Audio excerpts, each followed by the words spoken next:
up a war room as well, right? I believe the FBI operated a war room. Okay, fair enough. I didn't. And you participated in that? No, sir, I did not. You did not. Did Twitter participate in it? I believe Twitter may have sent a representative. Okay, fair enough. And then you did this table talk exercise about Hunter Biden and about a leak about Hunter Biden that would come out right before the election, essentially 10 days, and that happened in September, right before the election. And you participated in that, right? Yes, I did. Who facilitated that exercise? I know the Aspen Institute, but who facilitated the exercise proper? Was anybody from a government agency facilitating any part of that? Were they involved in the discussions during the exercise? No, I don't believe so, no. So they were just spectators? I wasn't aware that they were spectators either, but I don't recall exactly who was there. I know you don't recall who was there. Then who facilitated it? Do you recall that?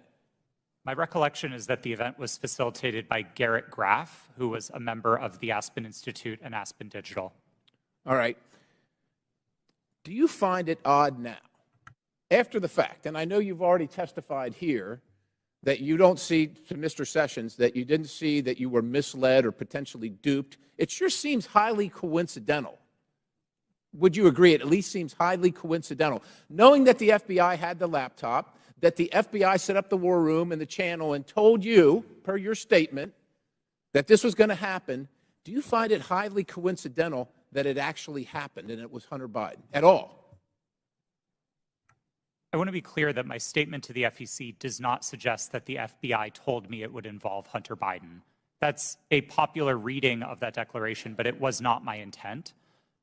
I think there is a coincidence there, and I really can't speak as to how that came about. Yeah, it's really coincidental. One last question. Did the CIA or the other governmental agency ever ask Twitter to look at something that violated Twitter's policy? I don't recall specific outreach by the CIA specifically. Other government agency is what it was called in the Twitter files. Yes, Twitter regularly received reports from government requesting review under our rules. So the other government agency, that one, did they ever request information regarding violations of Twitter's policies? The CIA. Gentlemen, time's expired, but please answer the question. Thank the Chairman. Again, I don't recall specific contact from the CIA, no. Okay. Chair recognizes Mr. Burleson for 5 minutes. Thank you, Mr. Chairman.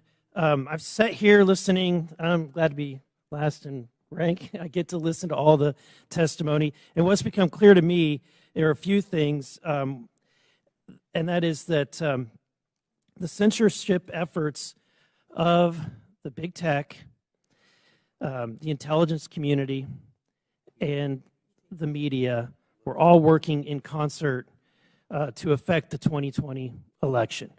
I find it unbelievably ironic, and I hope others do too, see the irony that people who were so concerned and hell-bent and worried about the interference of outside groups on the 2016 election became willing participants to interfere in the following presidential election. These three groups worked together, and it's clear, worked hand in hand to hide the truth from the American people. The fact that the FBI had the Hunter Biden laptop, heck, it was in their possession for a year before the election, is appalling. But that didn't stop them from spreading a lie and a bogus claim about it being Russian interference again. And you know, it's clear to me why they reached out to you, because they knew you would buy the lie. They knew that an organization with 99% of its employees donating to Democratic candidates and efforts would absolutely not look at any information with a jaundiced eye. You would take it as the gospel truth. And so they knew that, because it was clear from your tweets before that you have an opinion about the president, you have an opinion about the Republican Party. And so when all of that leading up to the October 14, 2020, when the New York Post published its story, everything was already in place. So, Mr. Roth, my question to you is, when 51 intelligence officials told you told us that the Hunter Biden laptop was Russian disinformation. The Democrats, the mainstream media, the president all repeated this lie. Now that you know what you know years later, do you still believe that the Hunter Biden laptop is not real? Or do you believe it's real? Sir, I never held that belief. Do you believe that the story is Russian disinformation? No, sir. I didn't then and I don't now. Okay. I have a question for Mr. Baker. You started your role as Twitter's deputy general counsel in June of 2020, correct? Yes, sir. Who hired you for that role? Who specifically hired me? My boss was a person named Sean Edgett, who was the general counsel. Sean Edgen? Edgett. Edgett. E-G-E-T-T. And that's who you interviewed with? I interviewed with numerous people, but Sean was my boss. Anyone that comes to mind outside of Sean? Ms. Gotti I interviewed with. You're saying other people that I interviewed with at Twitter? But ultimately, the hiring agent was Sean Edgen. I'm not sure exactly who made the decision, to be frank with you, but Sean was my boss. Okay. My next question is, when you were fired from Twitter in December of 2022, after the release of the first installment of the Twitter files, did you destroy any internal communications related to that first batch of the Twitter files? As I said in my testimony, I didn't destroy any documents, period. What reason were you fired? You'll have to ask Mr. Musk about that. That was not given. You were not given any information. He made a public statement about it in a tweet, but I think you would have to ask him for the precise reason. Okay, thank you. Back to Mr. Roth. Is it true that Twitter whitelisted accounts for the Department of Defense to spread propaganda about its efforts in the Middle East? Did they give you a list of accounts that were fake accounts and asked you to whitelist those accounts? That request was made of Twitter. To be clear, when I found out about that activity, I was appalled by it. I undid the action, and my team exposed activity originating from the Department of Defense's campaign publicly. We've shared that data with the world, and research about it has been published. Was that only in efforts against foreign entities, or were there any efforts against citizens of the United States? I think the nature of public social media activity means that anybody might have seen it, but my understanding was the activity was predominantly focused outside of the United States. Okay, thank you. And Mr. Chairman, I want to just say thank you for this hearing. I would hope that we would be asking for documents or in communications, whether it's on personal devices or private devices, between these individuals and government officials. So noted. Very good. Thank you. Chair recognizes Ms. McClain for 5 minutes. Thank you, Mr. Chairman, and thank you all for being here today. It is a long day. I'm going to try and make this quick and easy. Mr. Roth, part of your job at Twitter dealt with assessing dis and misinformation, correct? Yes. Here today. It is a long day. I'm going to try and make this quick and easy. Mr. Roth, part of your job at Twitter dealt with assessing dis and misinformation, correct? Yes. Wonderful. How did you determine what disinformation and misinformation was? What's your criteria for making that decision? Twitter had established policies covering each of those areas, and I'll take them in turn. We used the term we actually generally didn't use the term disinformation, but we focused on platform manipulation. So behaviors like running inauthentic accounts out of a Russian troll farm, we would address as the behaviors that they are, and we would look for technical signs of that type of manipulation, and we would remove those accounts. So technical, it was all technical? On that side of things, yes. Okay. When it comes to misinformation, which broadly is a question of the content of tweets, Twitter would establish written policies. Which was? I'm sorry? Which was? Which policies did Twitter maintain? Yeah. I mean, I think what the problem with America is we have one set of rules for this team and another set of rules for this team. So we're trying to look at what is the equal playing field. I'm under the assumption that when we use disinformation and we use criteria, the criteria is the same for both sides. So I'm trying to figure out what is the criteria that you had in place to determine which information was misinformation? And did you apply that equally, equitably, inclusively, so to speak, to all sides? So what is the criteria? Thank you for the question. We used a three-part test across all of our misinformation policies. Okay? The first is whether the tweet advances a claim of fact stated definitively. Not an opinion, not a viewpoint, but a claim of fact stated definitively. Okay. The second part of that test is whether the claim of fact is provably false. Not iffy, not maybe, not gray area, definitely provably by multiple expert sources false. And then finally, and this is a really important part, we looked for evidence that those claims of fact could cause harm. So if a tweet met all three parts of that test, that it's a claim of fact, that it's provably false, and that it's dangerous, Twitter might intervene under its policies. No part of that test is viewpoint-based. And in your opinion, was that applied to all tweets? No. Thank you. Mr. Roth, you're familiar with the reports that the Biden administration was considering establishing a disinformation governance board under the Department of Homeland Security. I am aware of public reporting about that, yes. Thank you. And that board was never established, correct? That's my understanding. That is correct. It seems to me that the federal government had far more powerful disinformation governance board in its relationship with Twitter. Again, Mr. Roth, question: how often were you meeting with people from the federal government while you were at Twitter? Weekly, daily, monthly? I would estimate somewhere between weekly and monthly. Okay. And were you aware that Mr. Baker was also taking these meetings with the federal government as well? I was not aware of Mr. Baker's calendar, no. So you had no idea that he was meeting, there was no you just worked in silos? I mean, Mr. Baker and I were in some of the same meetings together, but no, I did not know the ins and outs of what he was doing. Okay. What did you understand Mr. Baker's role to be at Twitter besides offering general legal advice?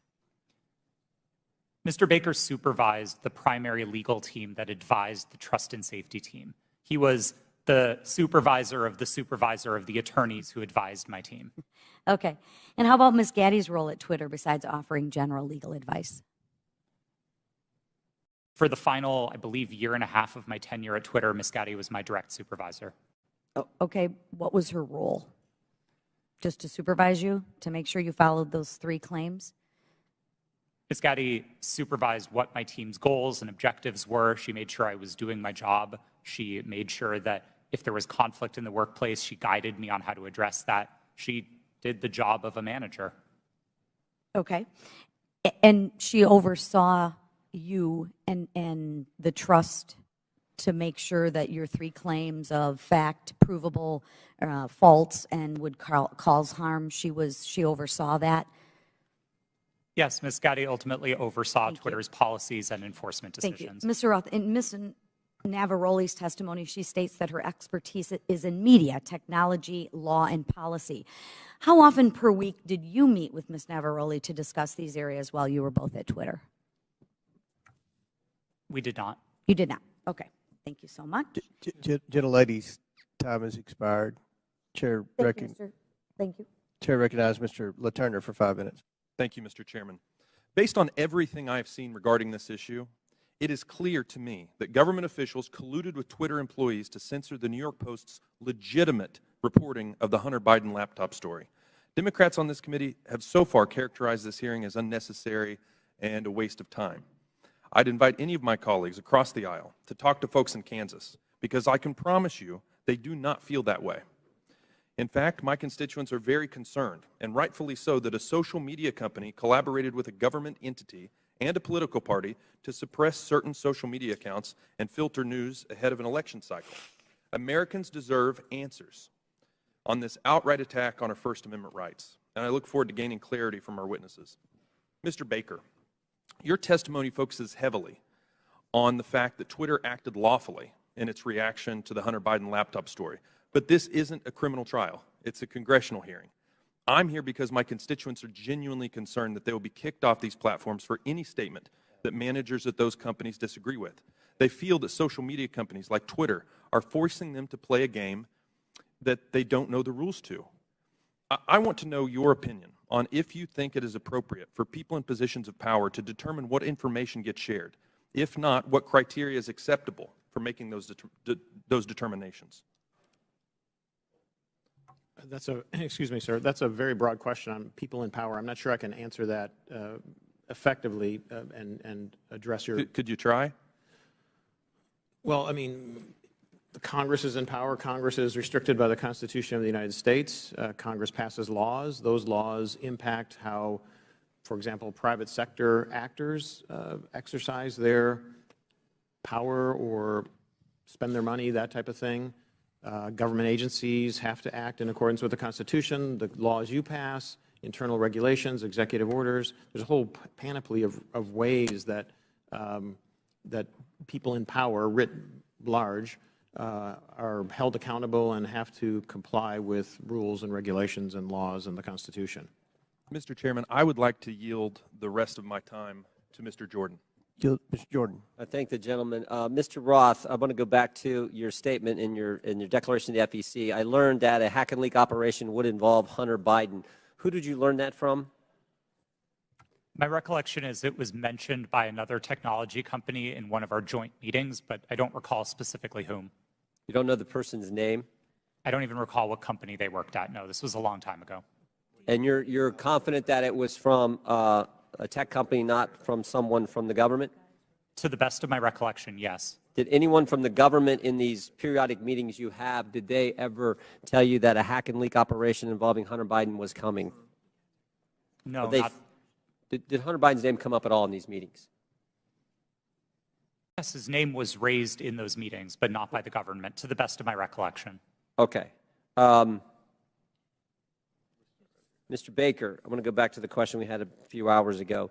But I want to frame it in a way I think you can answer. Did you ever tell the FBI that they had no legitimate interest in enforcement of Twitter's policies?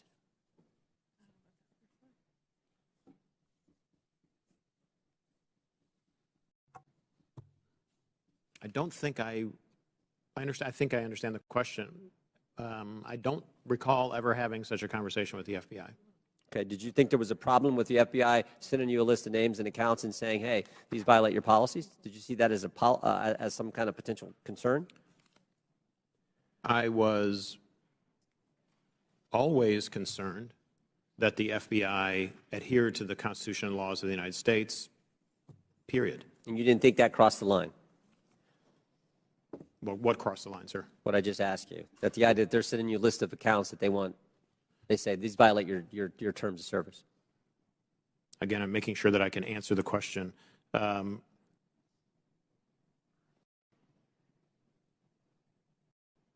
Had I thought that they were doing something unlawful, I would have taken appropriate steps to address it. Okay, Mr. Roth, why were you reluctant, based on what I read in the Twitter files, why were you reluctant to work with the GEC? It was my understanding that the GEC, or the Global Engagement Center of the State Department, had previously engaged in at least what some would consider offensive influence operations. Not that they were offensive as in bad, but offensive as in they targeted entities outside of the United States.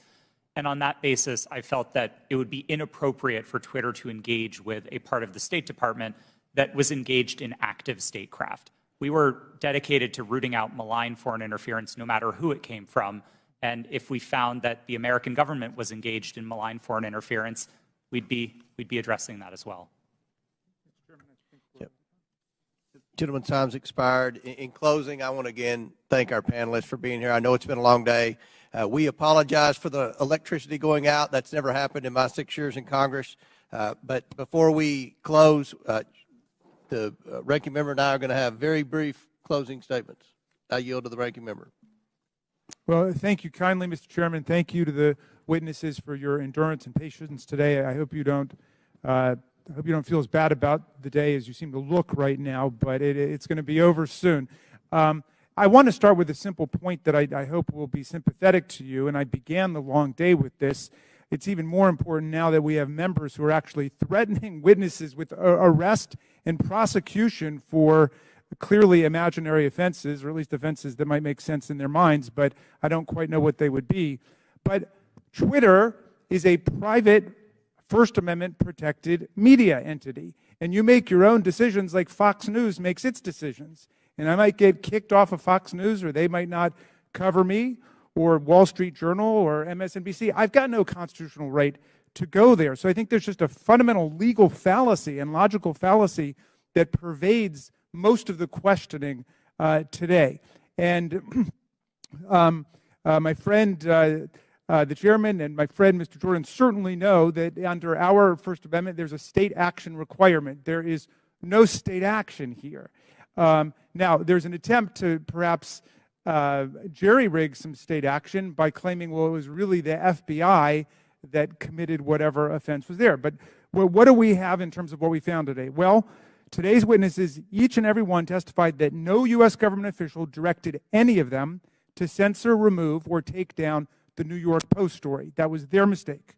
2, today's witnesses all testified that the Biden campaign did not direct Twitter to take action against the New York Post story.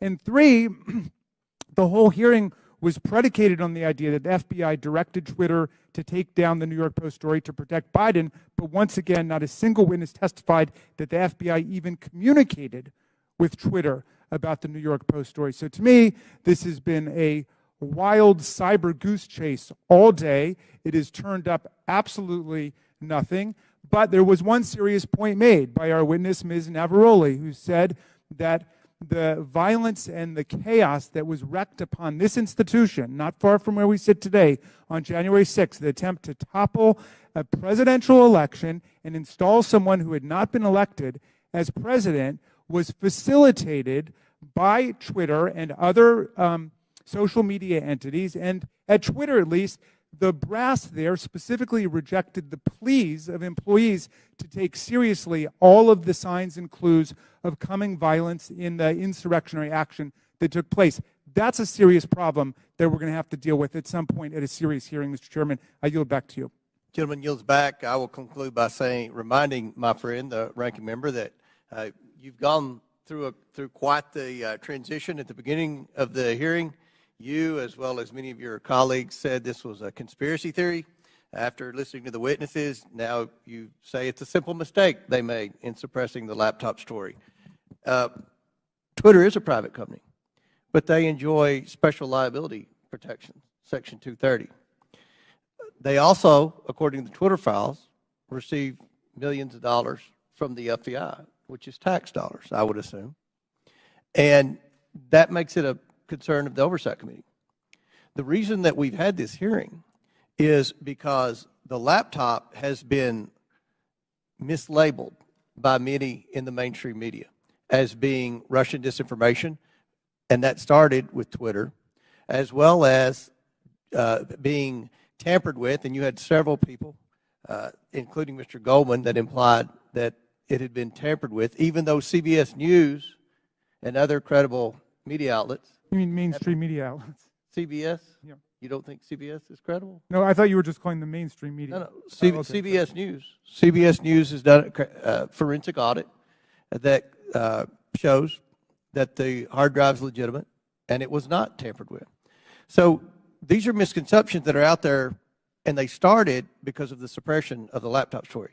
The reason the laptop's important is because there's evidence on there that should concern every American about potential corruption, as well as evidence that would suggest that there's a possibility that this administration could be compromised because of the millions and millions of dollars that they've received from our adversaries around the world. We believe that's worth investigating. We believe national security is important. We had a hearing yesterday on our border. We believe there's a crisis at the border, and it threatens our national security. We had a hearing today. We believe that we need to make sure that this administration is not compromised because of the millions of dollars that they've received from our adversaries around the world. That much of that evidence is contained in the laptop. So I think this was a very successful hearing. I appreciate the witnesses' time. I know it was a very long day, and again, we've never had the electricity go out before. But again, we appreciate your sincere testimony. And with that, And without objection, Mr. all Chair, members will have Mr. 5 Chair, legislative Mr. days. Chair, I apologize to interrupt. It's come to my attention that I have to seek your unanimous request in order to submit some additional documents. Without objection, so ordered. Thank you. Apologies. With that and without objection, all members will have 5 legislative days within which to submit materials and to submit additional written questions for the witnesses, which will be forwarded to the witnesses for their response. If there's no further business, without objection, the committee stands adjourned.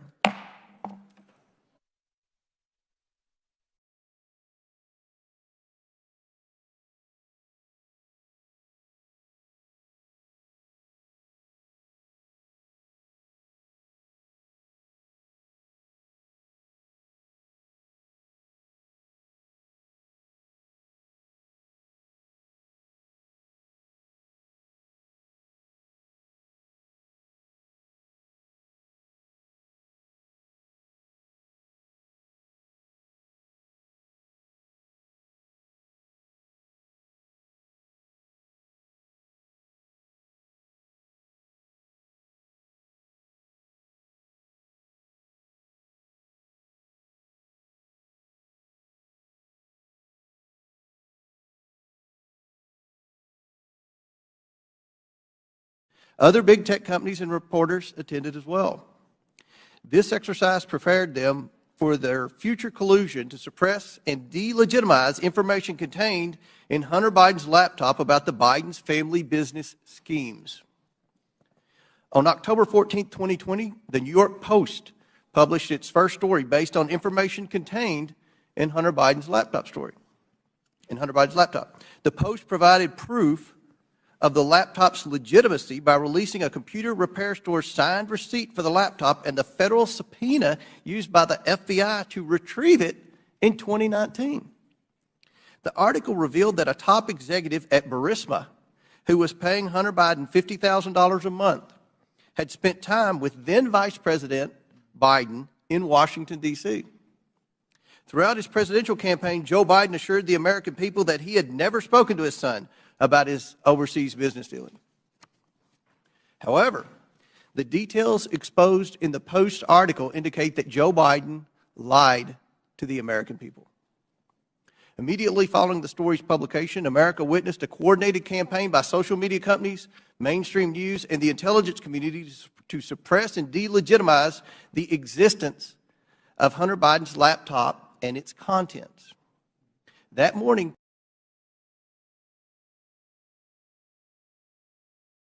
Twitter and other social media companies took extraordinary steps to suppress that story. Twitter immediately removed the story and banned the New York Post account. Twitter also banned accounts who shared the story, including White House Press Secretary Kayleigh McEnany, and blocked its transmission via direct message. This episode marked the first time Twitter directly limited the spread of information from a mainstream news organization. And the New York Post would not get its account back for 2 weeks. Twitter would finally admit its mistake, but the damage had already been done. On October 19th, 51 former intelligence officials published a letter that Hunter Biden's laptop was Russian disinformation, which Joe Biden used as a talking point at a presidential debate on October 22nd. But we all know now this was not Russian disinformation. It wasn't disinformation. I want to make sure the American people truly understand the timeline here because it's very important. The Hunter Biden laptop story was published on Wednesday. Twitter did not acknowledge a mistake for at least 24 hours. Then on Monday morning, 51 former intelligence officials published their letter. That letter was then wholeheartedly accepted by mainstream news as proof that the laptop was fake. Joe Biden used that letter to brush aside the few questions he received about the story. During that time, the mainstream media was more concerned about what flavor of ice cream Joe Biden had ordered on a particular day. All this happened 2 weeks before the 2020 election. 2 weeks. One survey found that 17% of Biden voters would not have voted for the Biden-Harris ticket if they had known about the Biden laptop. But many Americans did not know about it because of a coordinated cover-up by big tech, the swamp, and mainstream news. Now mainstream media outlets have verified the laptop, but the damage has been done. Today we are joined by 3 former high-ranking employees at Twitter, Vijaya Gaddy, Twitter's former top lawyer, James Baker, Twitter's former deputy general counsel, and Yoel Roth, Twitter's former head of trust and safety. We're also joined by Annika Collier-Navaroli, Twitter's former head of trust and safety. A former Twitter member of U.S. safety policy team. Let me get that right. I would like to thank you all for your participation in today's hearing. We owe it to the American people to provide answers about this collusion to censor information about Joe Biden's involvement in his family's business schemes. With that, I yield to the ranking member for his opening statement. Thank you kindly, Mr. Chairman. Last night in his State of the Union address, over all the heckling, President Biden reviewed significant achievements his administration and congressional Democrats are delivering for the American people. The lowest unemployment rate in over 50 years, a manufacturing boom in clean energy, semiconductors, and infrastructure, expanding health care for veterans and lowering prescription drug costs for seniors and people with diabetes, beating the opioid epidemic and addressing our national mental health crisis, historic action on climate change. But this morning, we return not to focus on advancing this robust agenda of progress, but instead to take up an authentically trivial pursuit, all based on the obsessive victimology of right-wing politics in America. The majority has called a hearing to revisit a 2-year-old story about a private editorial decision by Twitter not to allow links to a single New York Post article made for a 2-day period that had no discernible influence on anyone or anything. The New York Post published the article on its own pages, and it was carried by lots of other media outlets. It was widely discussed, including on Twitter itself, even during the brief moment in time when links weren't provided, and it was a fixture in right-wing media for the next 3 weeks before the election. I think even the chairman and other members of this committee were out on TV and social media talking about it.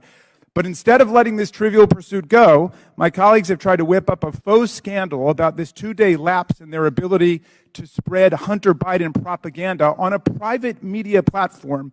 Silly does not even begin to capture this obsession. What's more, Twitter's editorial decision has been analyzed and debated ad nauseum. Some people think it was the right decision. Some people think it was the wrong decision. But the key point here is that it was Twitter's decision. Twitter is a private media company. In America, private media companies can decide what to publish or how to curate content however they want. If Twitter wants to have nothing but tweets commenting on New York Post articles run all day, it can do that. If it makes such tweets mentioning the New York Post never see the light of day, they can do that too. That's what the First Amendment means. Twitter can ban Donald Trump for inciting violent insurrection against the Union, as he was impeached by the House of Representatives, and as 57 of 100 senators found he did. And it can also try to resurrect his political career. Elon Musk just purchased Twitter and therefore controls its editorial content. And among the first things he did was to fire some people, hire some people, denounce some prior decisions, and reinstate an unrepentant and still clearly lying Donald Trump to the platform. Those decisions, however heroic or imbecilic you think they might be, are protected by the First Amendment in the United States of America. Officially, Twitter happens to think they got it wrong about that day or two period. In hindsight, Twitter's former CEO, Jack Dorsey, called it a mistake. This apology might be a statement of regret about the company being overly cautious about the risks of publishing contents of potentially hacked or stolen materials, or it may reflect craven surrender to a right-wing pressure campaign. But however you interpret it, the apology just makes the premise of this hearing all the more absurd.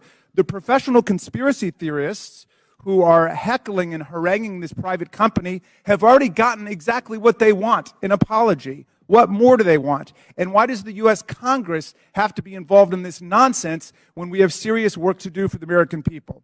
But what makes this hearing tragic is that if our colleagues really wanted to examine a serious problem involving American democracy and social media, my friends, it is staring us in the face right now. Twitter and other social media companies acted as central organizing and staging grounds for the January 6th violent insurrection against Congress and against Vice President Pence. Twitter became the national and global platform for incitement to seditious violence against our government, and a forum on the day of attack for coordinating logistical movements and tactical maneuvers in the mob violence against our police officers. In the lead up to January 6th, Twitter decided to allow Donald Trump and countless MAGA extremists to use the platform to spread Trump's ridiculous big lie and disinformation about the election. And soon the internet was replete with incitement for civil war, race war, insurrection, revolution, and mob violence. Twitter did so despite increasingly desperate appeals from its own employees to act in the interests of public safety approaching January 6th. The First Amendment is robust and expansive, but it stops at this point. It does not protect anyone's right to engage in incitement to imminent lawless action and violent action against the government or against other people. This is the Brandenburg Principle. There's no carve-out to free speech for speech relating to the New York Post or Hunter Biden or laptops, but there is a significant carve-out when the speech is deliberately calculated to produce imminent violence and chaos against the government. That's why Twitter's deliberate indifference to Trump's big lies and incitement, its decision to ignore the pleas of its own employees to deal with the impending explosion against our police and against Congress on January 6th, are matters that require real investigation and reflection. Rather than conspiring to suppress right-wing MAGA speech, as my colleagues astonishingly claim, Twitter and other media companies knowingly facilitated Trump's spread of disinformation, or what his own sycophantic Attorney General William Barr would come to call bullshit, and gave voice to his followers' glorification of violence and calls for civil war. Today, we will hear from Anika Collier-Navaroli, a former Twitter employee turned corporate whistleblower and patriotic hero who raised the alarm inside Twitter and about numerous accelerating warning signs that she saw leading up to the violent and catastrophic attack on the Capitol on January 6, 2021. Ms. Navaroli is here today to publicly testify about how senior officials at Twitter resisted her efforts to put policies in place or to enforce existing policies to promote public safety and to defend our national security. Twitter management, however, did not want to cross Donald Trump. I don't know precisely how we will solve the problem of private social media platforms being used for the organization of coups and incitement of violent insurrections against the United States or Brazil or any other country. But this is a grave problem confronting democracy, not just in America, but all over the world. It is not a silly, concocted partisan issue. We must analyze it carefully and legislate effectively to address it, and we must never forget that the enemies of democracy, led by autocrat and war criminal Vladimir Putin, are spending hundreds of millions of dollars on social media propaganda and disinformation to destabilize democracy all over the world, even as they wage their genocidal, illegal, aggressive war against the people of Ukraine. How are we going to prevent the liberal democracies from being overrun by propaganda, disinformation, and violent incitement? Well, listen to Anika Collier-Navaroli, because she has something important to say. She poses a problem that would be worthy of a serious congressional hearing, and we should have one. Thank you, Mr. Chairman. I yield back. Gentleman yields back. I want to thank, again, the witnesses for appearing here today. Today's witnesses are former Twitter employees.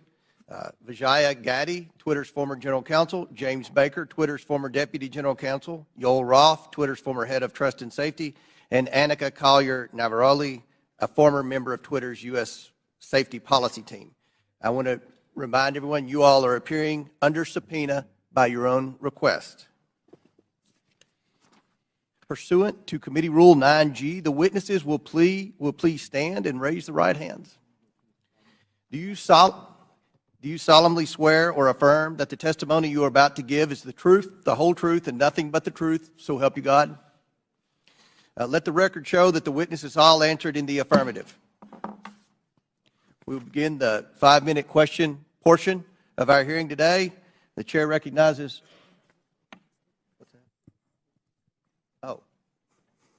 Apologize. Ready to get to the questions. We'll start with the opening statements, then we'll go to the questions. So each witness will get 5-minute opening statements, and we'll begin with you, Mr. Baker. Thank you, Mr. Chairman. Mr. Chairman, Ranking Member Raskin, and members of the committee, thank you for the opportunity to appear before you today. I hope that we will have a useful conversation about matters that are of great importance to the nation and the world. My main goals for this statement are simply to attempt to set the record straight with respect to certain false assertions that have been made about me in public, in the public arena and to offer a suggestion with respect to potential legislation in the area of social media regulation. As the committee is aware, however, based on the advice of counsel, I believe in good faith that I'm constrained today by my legal and ethical obligations as a former lawyer for Twitter, as well as by certain non-disclosure agreements. Within those constraints, however, I will endeavor to respond to the committee's questions as fully as I possibly can. And I believe I can make the following statements. First, I was not aware of and certainly did not engage in any conspiracy or other effort to do anything unethical, improper, or unlawful while I was at Twitter, period. I did not act unlawfully or otherwise inappropriately in any manner with respect to Hunter Biden's laptop.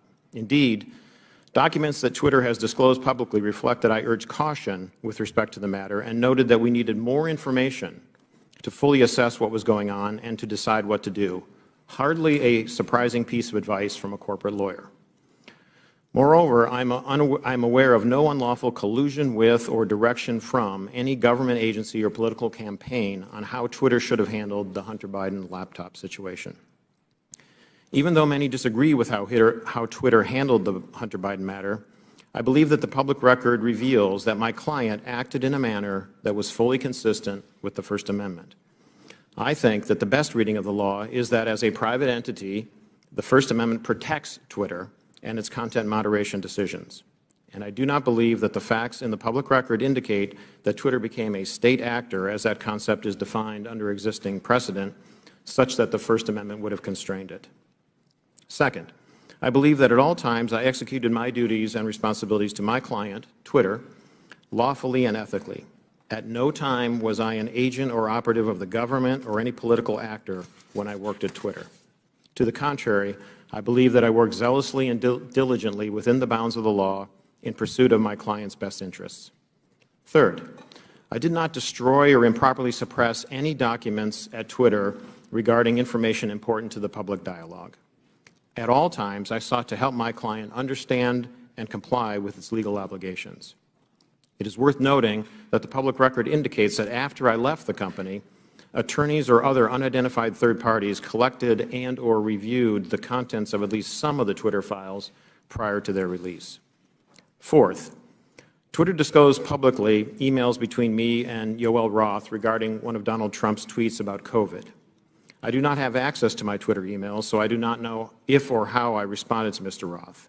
To the best of my recollection, I do not recall directing or urging him to take action with respect to Mr. Trump's tweet. Instead, what I recall is that I asked him a question so that I could better understand how he and others were implementing Twitter's COVID misinformation policy. Asking questions and learning more about what a client's activities are is what I think good lawyers should do, and again, hardly surprising. Fifth, the Twitter files reference prior investigations of me. It is true that the Department of Justice investigated certain aspects of my conduct while I was employed by the FBI related to the handling of certain information. Because I believe in the accountability for government officials, I cooperated with the department, including sitting for lengthy interviews. Eventually, the department closed the matter. No adverse action was taken with respect to me, and my security clearances while a government employee were never restricted because of the matter. In closing, Mr. Chairman, I want to return briefly to the general topic of government interaction with social media companies. The law permits the government to have complex, multifaceted, and long-term relationships with the private sector. Law enforcement agencies and companies can engage with each other regarding, for example, compulsory legal process served on companies, criminal activity that companies, the government, or the public identify, such as crimes against children, cybersecurity threats, and terrorism, and instances where companies themselves are victims of crime. When done properly, these interactions can be beneficial to both sides and in the interests of the public. As you, Mr. Chairman, Mr. Jordan, and others have proposed, a potential workable way to legislate in this area may be to focus on the actions of federal government agencies and officials with respect to their engagement with the private sector. Congress may be able to limit the nature and scope of those interactions in certain ways, require enhanced transparency and reporting by the executive branch about its engagements, and require higher-level approvals within the executive branch prior to such engagements on certain topics, so that you can hold Senate-confirmed officials, for example, accountable for those decisions. In any event, if you want to legislate, my recommendation is to focus first on reasonable and effective limitations on government actors. Thank you, Mr. Chairman. Thank you, Mr. Baker. Ms. Gaddy. Chairman Comer, Ranking Member Raskin, and members of the committee, thank you for this opportunity to provide this opening statement. After a decade as a corporate lawyer, I joined Twitter in 2011 as the first member of the corporate legal team. In 2013, I was promoted to general counsel. In 2018, I became the chief legal officer and continued in that role until October of 2022. During my time at Twitter, I had many distinct teams reporting to me, including legal, trust and safety, public policy, corporate security, and compliance. I was drawn to work at Twitter because I was inspired by how people were able to use the platform and awed by its potential. Twitter enabled anyone to hear directly from any individual instantly. People from around the world were coming together on Twitter for an open and free exchange of ideas. The work was challenging and fulfilling. After Jack Dorsey returned as CEO in 2015, one of his top priorities became what we called the health of the public conversation. This was based on customer research, advertiser feedback, Twitter's declining revenue, user growth, and stock price. Teams across Twitter were focused on making the platform safer, better, and more profitable. As an executive of the company, I also was responsible for helping to achieve the corporate goals set by Mr. Dorsey, and I was accountable to him, the board of directors, and ultimately Twitter's public stockholders. As we prioritized the health of the public conversation, we did not lose sight of what Twitter was for most people, a place to talk about their favorite things. Topics that animated the platform range from K-pop to the World Cup to video games and movies. We needed to ensure that differences of opinion would not cross the line, for example, into sending death threats to soccer players who missed important goals, distributing non-consensual intimate photos, or cyberbullying so vicious that it could compromise a teenager's mental health. Twitter's platform rules covered a wide range of conduct and changed over time based on new behaviors and harms on the platform and feedback from customers, regulators, governments, advertisers, researchers, and others. This feedback led to a principles-based approach, which we applied to an array of difficult yet equally complicated situations around the world. These rules were also benchmarked against industry standards. We all knew how difficult it would be to design, much less apply, one set of global rules for hundreds of millions of accounts that shared billions of tweets a week. While I was at Twitter, the company never lost sight of its deep commitment to promoting and defending free expression around the world. For example, to protect human rights defenders, we fought for the right of people to use pseudonyms on the platform. We litigated in courts around the world to protect the rights of people to express their opinions, often defending them against their own governments who are acting unlawfully or violating international human rights. And we took extra precautions to ensure we scrutinized or challenged and never just acquiesced to government legal demands. Defending free expression and maintaining the health of the platform required difficult judgment calls. Most applications of Twitter's rules were fact-intensive, subject to internal debate, and needed to be made very quickly. We recognized that after applying our rules, we might learn that some of them did not work as we imagined and that we would need to update them.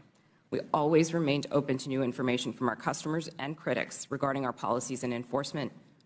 At times, we also reversed course. For example, on October 14, 2020, the New York Post tweeted articles about Hunter Biden's laptop with embedded images that looked like they may have been obtained through hacking. In 2018, we had developed a policy intended to prevent Twitter from becoming a dumping ground for hacked materials. We applied this policy to the New York Post tweets and blocked links to the articles embedding those source materials. At no point did Twitter otherwise prevent tweeting, reporting, discussing, or describing the contents of Mr. Biden's laptop. People could and did talk about the contents of the laptop on Twitter or anywhere else, including other much larger platforms, but they were prevented from sharing the primary documents on Twitter. Still, over the course of that day, it became clear that Twitter had not fully appreciated the impact of that policy on free press and others. As Mr. Dorsey testified before Congress on multiple occasions, Twitter changed its policy within 24 hours and admitted its initial action was wrong. This policy revision immediately allowed people to tweet the original articles with the embedded source materials. Relying on its long-standing practice not to retroactively apply new policies, Twitter informed the New York Post that it could immediately begin tweeting when it deleted the original tweets, which would have freed them to retweet the same content again. The New York Post chose not to delete its original tweets, so Twitter made an exception after 2 weeks to retroactively apply the new policy to the Post's tweets. In hindsight, Twitter should have reinstated the Post account immediately. There is no easy way to run a global communications platform that satisfies business and revenue goals, individual customer expectations, local laws, and cultural norms, and get it right every time. Still, while I was at Twitter, we worked hard every day to make Twitter a healthy platform and ultimately a healthy business. Thank you for your attention. I look forward to your questions. Thank you very much. Mr. Roth. Thank you, Chairman Comer, Ranking Member Raskin, and members of the committee for the opportunity to speak with you here today. In nearly 8 years at Twitter, I worked in and led a division called Trust and Safety. Trust and Safety's core duty is content moderation, removing tweets that violate Twitter's terms of service and suspending users who repeatedly break the rules. This work is sometimes dismissed merely as censorship, but it represents a key way that Twitter and other companies live up to their responsibility to keep the users of their products safe. Much of this work is uncontroversial. For example, taking down accounts that engage in child sexual exploitation or promote terrorism. The gray area of this work, though, is when trust and safety teams have to make decisions about so-called lawful but awful material, content that may be legal in many jurisdictions, but isn't something most people would want to experience. Think of things like posting someone else's home address without their permission, or bullying somebody for a disability or for how they look. A free speech absolutist might say, yes, that kind of content is unpleasant, but it's not against the law. What right do you have to remove it? The answer is the need to make Twitter an appealing product for millions of people. Consistently, in its own research, Twitter found that users were unhappy with the company's approach to content moderation, and that this dissatisfaction drove people away from the service. This has consequences for what we mean by free speech on social media. Again and again, we saw the speech of a small number of abusive users drive away countless others. Unrestricted free speech, paradoxically, results in less speech, not more. And it was our job in Trust and Safety to try to strike an appropriate balance. But the importance of this work goes far beyond Twitter's business prospects and into the realm of national security. In 2017, I led the team at Twitter that uncovered significant interference in an American election by agents of the Russian government. Their mission was to stoke culture war issues on social media to try to further divide Americans. My team and I exposed hundreds of thousands of these accounts from Russia, but also from Iran, China, and beyond. It's a concern with these foreign interference campaigns that informed Twitter's approach to the Hunter Biden laptop story. In 2020, Twitter noticed activity related to the laptop that, at first glance, bore a lot of similarities to the 2016 Russian hack and leak operation targeting the DNC. And we had to decide what to do. And in that moment, with limited information, Twitter made a mistake. Under the distribution of hacked material policy, the company decided to prevent links to the New York Post stories about the laptop from being shared across the service. I've been clear that in my judgment at the time, Twitter should not have taken action to block the New York Post's reporting. And just 24 hours after doing so, the company acknowledged its error. But the decisions here aren't straightforward, and hindsight is 2020. It isn't obvious what the right response is to a suspected but not confirmed cyber attack by another government on a presidential election. I believe Twitter erred in this case because we wanted to avoid repeating the mistakes of 2016. And so the basic job of Trust and Safety is to try to strike this balance between the harms of restricting too much speech and the dangers of doing too little. I'll be the first to admit that we didn't always get it right. Even rare mistakes add up when you're carrying out content moderation at the scale of hundreds of millions of unique posts per day. While I was head of Trust and Safety at Twitter, I strove to do this work with impartiality and with a commitment to the fair enforcement of Twitter's written rules.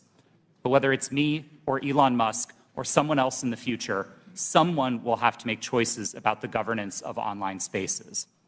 Those decisions should not be made behind closed doors or based on personal whims. I hope that we can work together to find ways to bring greater trust and transparency to social media. And I look forward to answering the committee's questions about any of these topics to the best of my ability. Thank you. Ms. Navaroli. Good morning, Chairman Comer, Ranking Member Raskin, and members of the committee. Thank you so much for the opportunity to speak with you all today.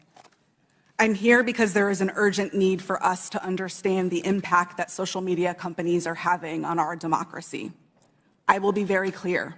I was not involved in the decision around Hunter Biden's laptop, but I was involved in decisions that were made leading up to, during, and after the January 6th attack on the Capitol. If we are going to talk about social media in the government, we need to talk about Twitter's failure to act before January 6th. I am here to tell you that doing nothing is not an option. If we continue to do nothing, violence is going to happen again. My background is as a trained lawyer and journalist, and my expertise over the past decade has been in the areas of media, technology, law, and policy, with a particular focus on social media and free expression. I joined Twitter in 2019, and by 2020, I was the most senior expert on Twitter's US safety policy team. My team's mission was to protect free speech and public safety by writing and enforcing content moderation policies around the world. These policies included things like abuse, harassment, hate speech, violence, and privacy. So if no other algorithm or no other human could decide if a tweet violated my team's policies, the safety team policy acted as the final moderators. If a high-profile individual like any member of this committee or President Trump tweeted something controversial, it was sent to my team's desk. Every day, we had to decide whether a particular piece of content equated to yelling fire in a crowded theater. My work at Twitter and subsequently at Twitch put me in the middle of key events in history. What I've learned from them is that social media played and continues to play a role in these events. And 2 years after January 6th, we still need to better understand the role that Twitter played in order to prevent it from happening again. So what do we need to understand? First, Twitter's leadership bent and broke their own rules in order to protect some of the most dangerous speech on the platform. I'm going to talk a little bit about what happened in the months leading up to January 6th. During this time, my team worked to try to minimize the threat of violence that we saw coming. After President Trump instructed the Proud Boys to stand back and stand by in a debate, we considered the danger that that statement would have if it was tweeted. So we crafted what we called a coded incitement to violence policy to address dog whistles like this. Instead of approving it, management bent over backwards to find ways to not approve it. On January 5th, when the policy was still not approved, I led a meeting where one of my colleagues asked management whether someone was going to have to get shot before we were allowed to take down tweets. Another colleague looked up live tweets and read them to management to try to convince them of the seriousness of the issue. Still, no action was taken. On the morning of January 6th, I sent Twitter lawyers a message warning them that our team was hamstrung by leadership. 2 days later, when it looked like it was going to happen all over again, I asked management whether they wanted more blood on their hands. Only then did they act. The second problem is that there is way too much power concentrated in the hands of too few. With January 6th and many other decisions, content moderators like me did the very best that we could. But far too often, there are far too few of us, and we are being asked to do the impossible.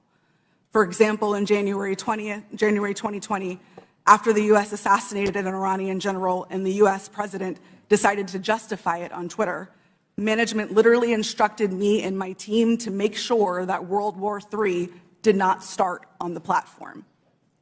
No person, people, or company should have that kind of unchecked power or that kind of responsibility. The modern-day public conversation should not be susceptible to the whims of any one individual or any one company. Fixing the systemic issues that lead to bad decisions is not going to be easy, but people like me who have been in the trenches can help lead the way. But I must say, coming forward and offering this information is risky and it is difficult.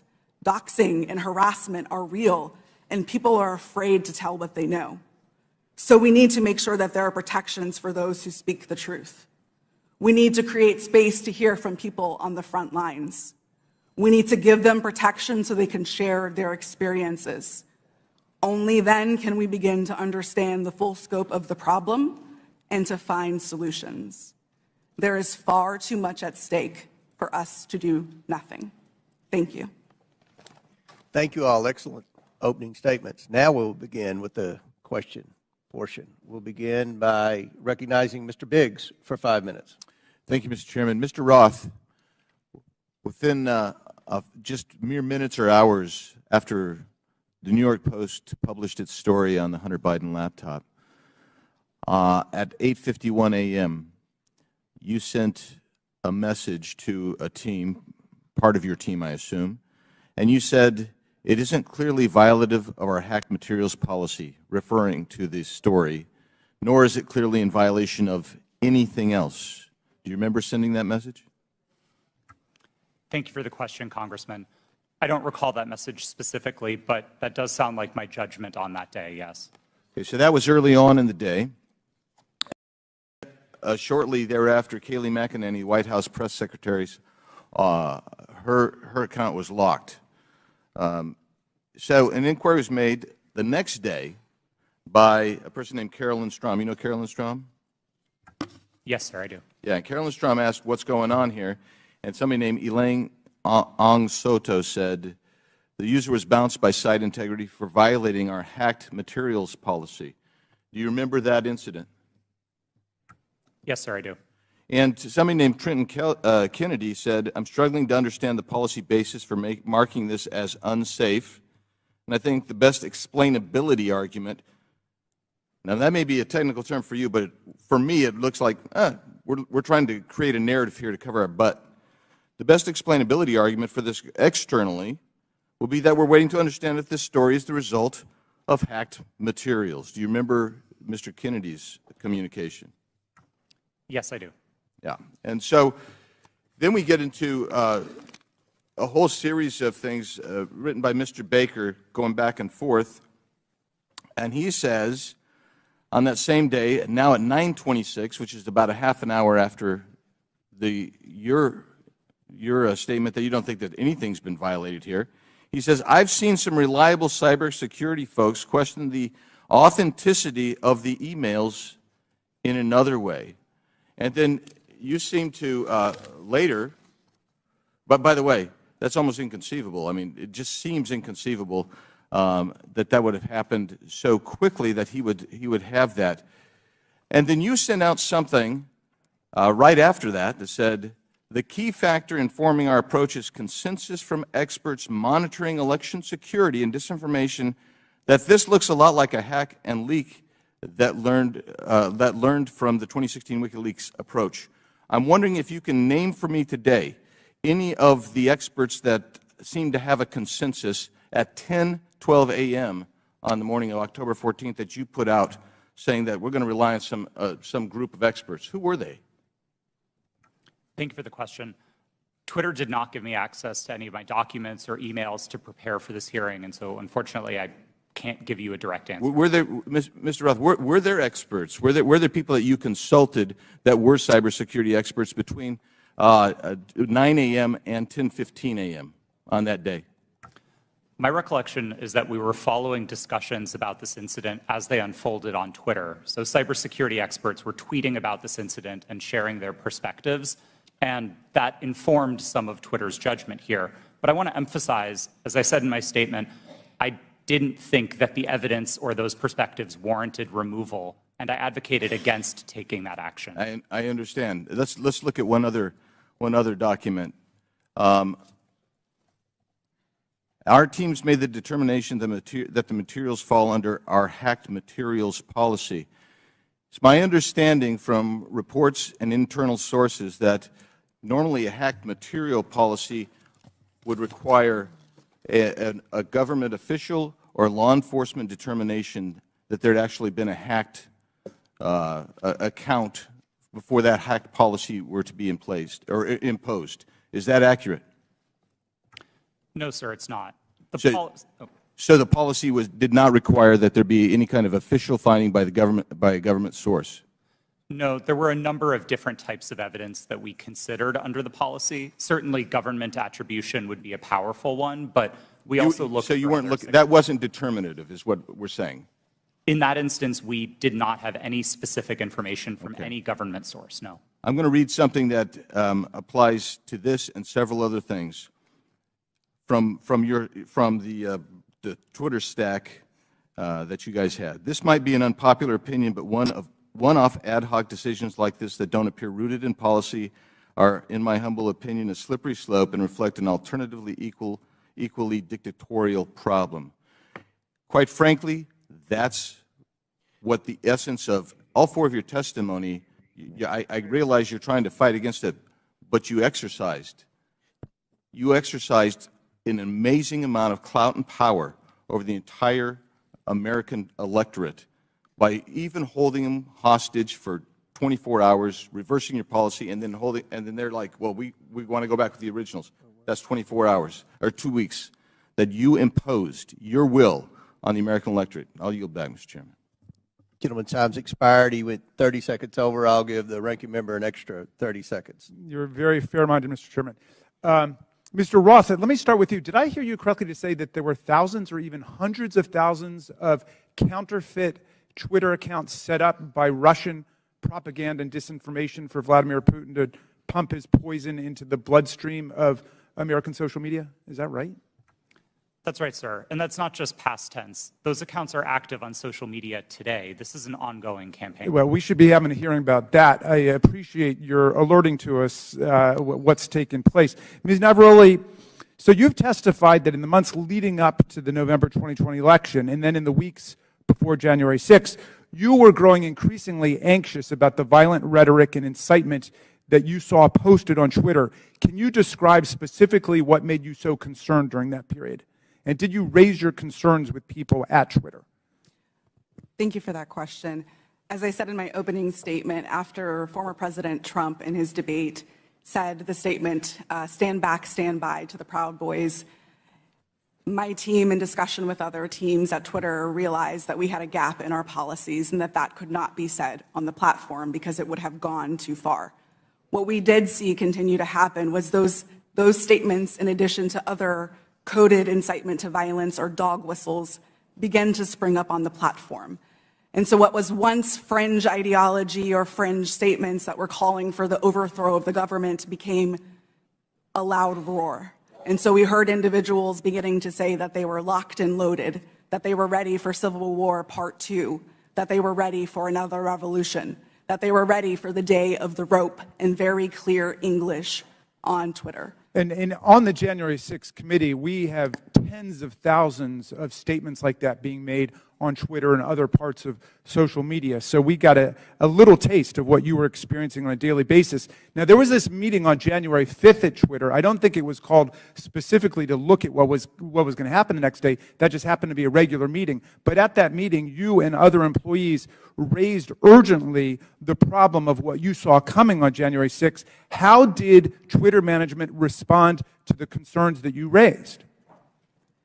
That's a great question. And yes, that meeting was a regularly scheduled meeting. Within the meeting, I believe I referred to it in my testimony to the January 6th committee as I was at my wit's end. I had argued, I had asked questions, I had asked for clarification.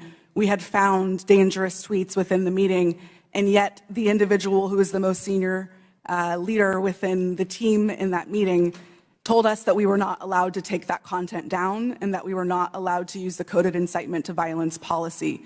The reason that she gave us mirrored what we had been told by the former head of trust and safety, Del Harvey, that individuals might be saying things like locked and loaded or stand back and stand by in ways of self-protection. That was not what we were seeing on the platform. So when you were seeing things like locked and loaded and Civil War Part 2 and race war and so on, were you warning your superiors at Twitter that you thought there was going to be real violence, that this was not hyperbole that was being spoken at that point? Absolutely. I specifically told Del Harvey herself that someone was going to get shot. as I testified to to the January 6th committee. You stated that Donald Trump described his own tweets as little missiles. Why did that stick in your mind? Yes, the quote that you're referring to, I don't remember exactly what news article that it was in, but it was a news article that I had read in which the former president said that he liked to send out his tweets like little missiles. To me, that sounded exactly like weaponization of a platform in his own words, and yet Twitter was not concerned. All right. Well, again, this bears a complete hearing on its own. This is a real issue, unlike something that happened a couple of years ago for 24 hours that has already disappeared in the sands of time. But this is facing us today. As you say, those right-wing violent forces are still out there, and the social media can still be used as a channel for incitement to violent action against state legislatures, school boards, the Capitol of the United States, Congress, and so on. How do we prevent this from happening in the future, and do you think that Twitter is dealing with this problem effectively now? As I said in my opening statement, we have to do something. There is too much at stake for us to continue to do nothing. And this question of how do we prevent it is a big one. Unfortunately, I do not believe that we are at a place that we can come to solutions because we do not know how these companies work. We must continue to hear from individuals like myself. We must have a seat at the table to be able to share our experiences, because our experiences and the ways that we have succeeded, the ways that we have failed, hold the key to our futures and the key to our democracies. All right, thank you, Mr. Chairman. I would just say I was skeptical about revisiting the whole New York Post thing, where there have already been congressional hearings and they've already apologized for their little lapse, but this is a serious issue, and so I'm glad we at least have the opportunity to begin to talk about it in public. And I yield back to you. Thank you. Gentleman yields back. I'll recognize myself now for questioning. The Biden family investigation begins with the story of how big tech, the media, former intelligence agents, and the Bidens themselves suppressed the story of Hunter Biden's laptop weeks before the 2020 election. Today, we're hearing from Twitter executives who buried the New York Post laptop story, claiming it violated the platform's hacked materials policy. In reality, the Twitter executives were hostile towards conservatives and biased towards anyone who opposed their points of view. For example, Mr. Roth, did you write this tweet? I regret the language that I used in some of my former tweets, but yes, I did post that. And I'll read the tweet so it's in the record. Yes, that person in the pink hat is clearly a bigger threat to your brand of feminism than actual Nazis in the White House. Mr. Roth, do you think all conservatives are Nazis? Certainly not, sir. What about the hundreds of people who worked in the Trump administration? Certainly not. Did Ms. Gaddy or any other lawyer at Twitter ever tell you to take down that tweet? No, Twitter did not have a practice of restricting employees sharing their personal viewpoints on the service. Okay. Turning back to the laptop, Ms. Gaddy, are you aware that Hunter Biden's lawyers, as recently as last week, wrote the Department of Justice about Hunter Biden's laptop? I've seen some articles about that. Yes, they did. And it appears that Hunter Biden's attorney is admitting that the laptop and emails on it are authentic. So, Ms. Gaddy, on October 14, 2020, did Hunter Biden report to Twitter that he was the victim of a hack? No, I don't believe he did. Ms. Gaddy, when the New York Post initially broke the story about the laptop, did you call Hunter Biden's lawyer to ask if it was authentic? No, I did not. Isn't it correct that the Biden campaign had contact with Twitter in the run-up to the 2020 election? Not to my knowledge. And you're telling this committee that you didn't ask any Biden representative if the laptop was real or for Hunter Biden's attorney's phone number to confirm its authenticity? We did not speak to anybody related to that. Mr. Baker, are you aware that the FBI had Hunter Biden's laptop since December of 2019? I'm sorry, am I aware of that now?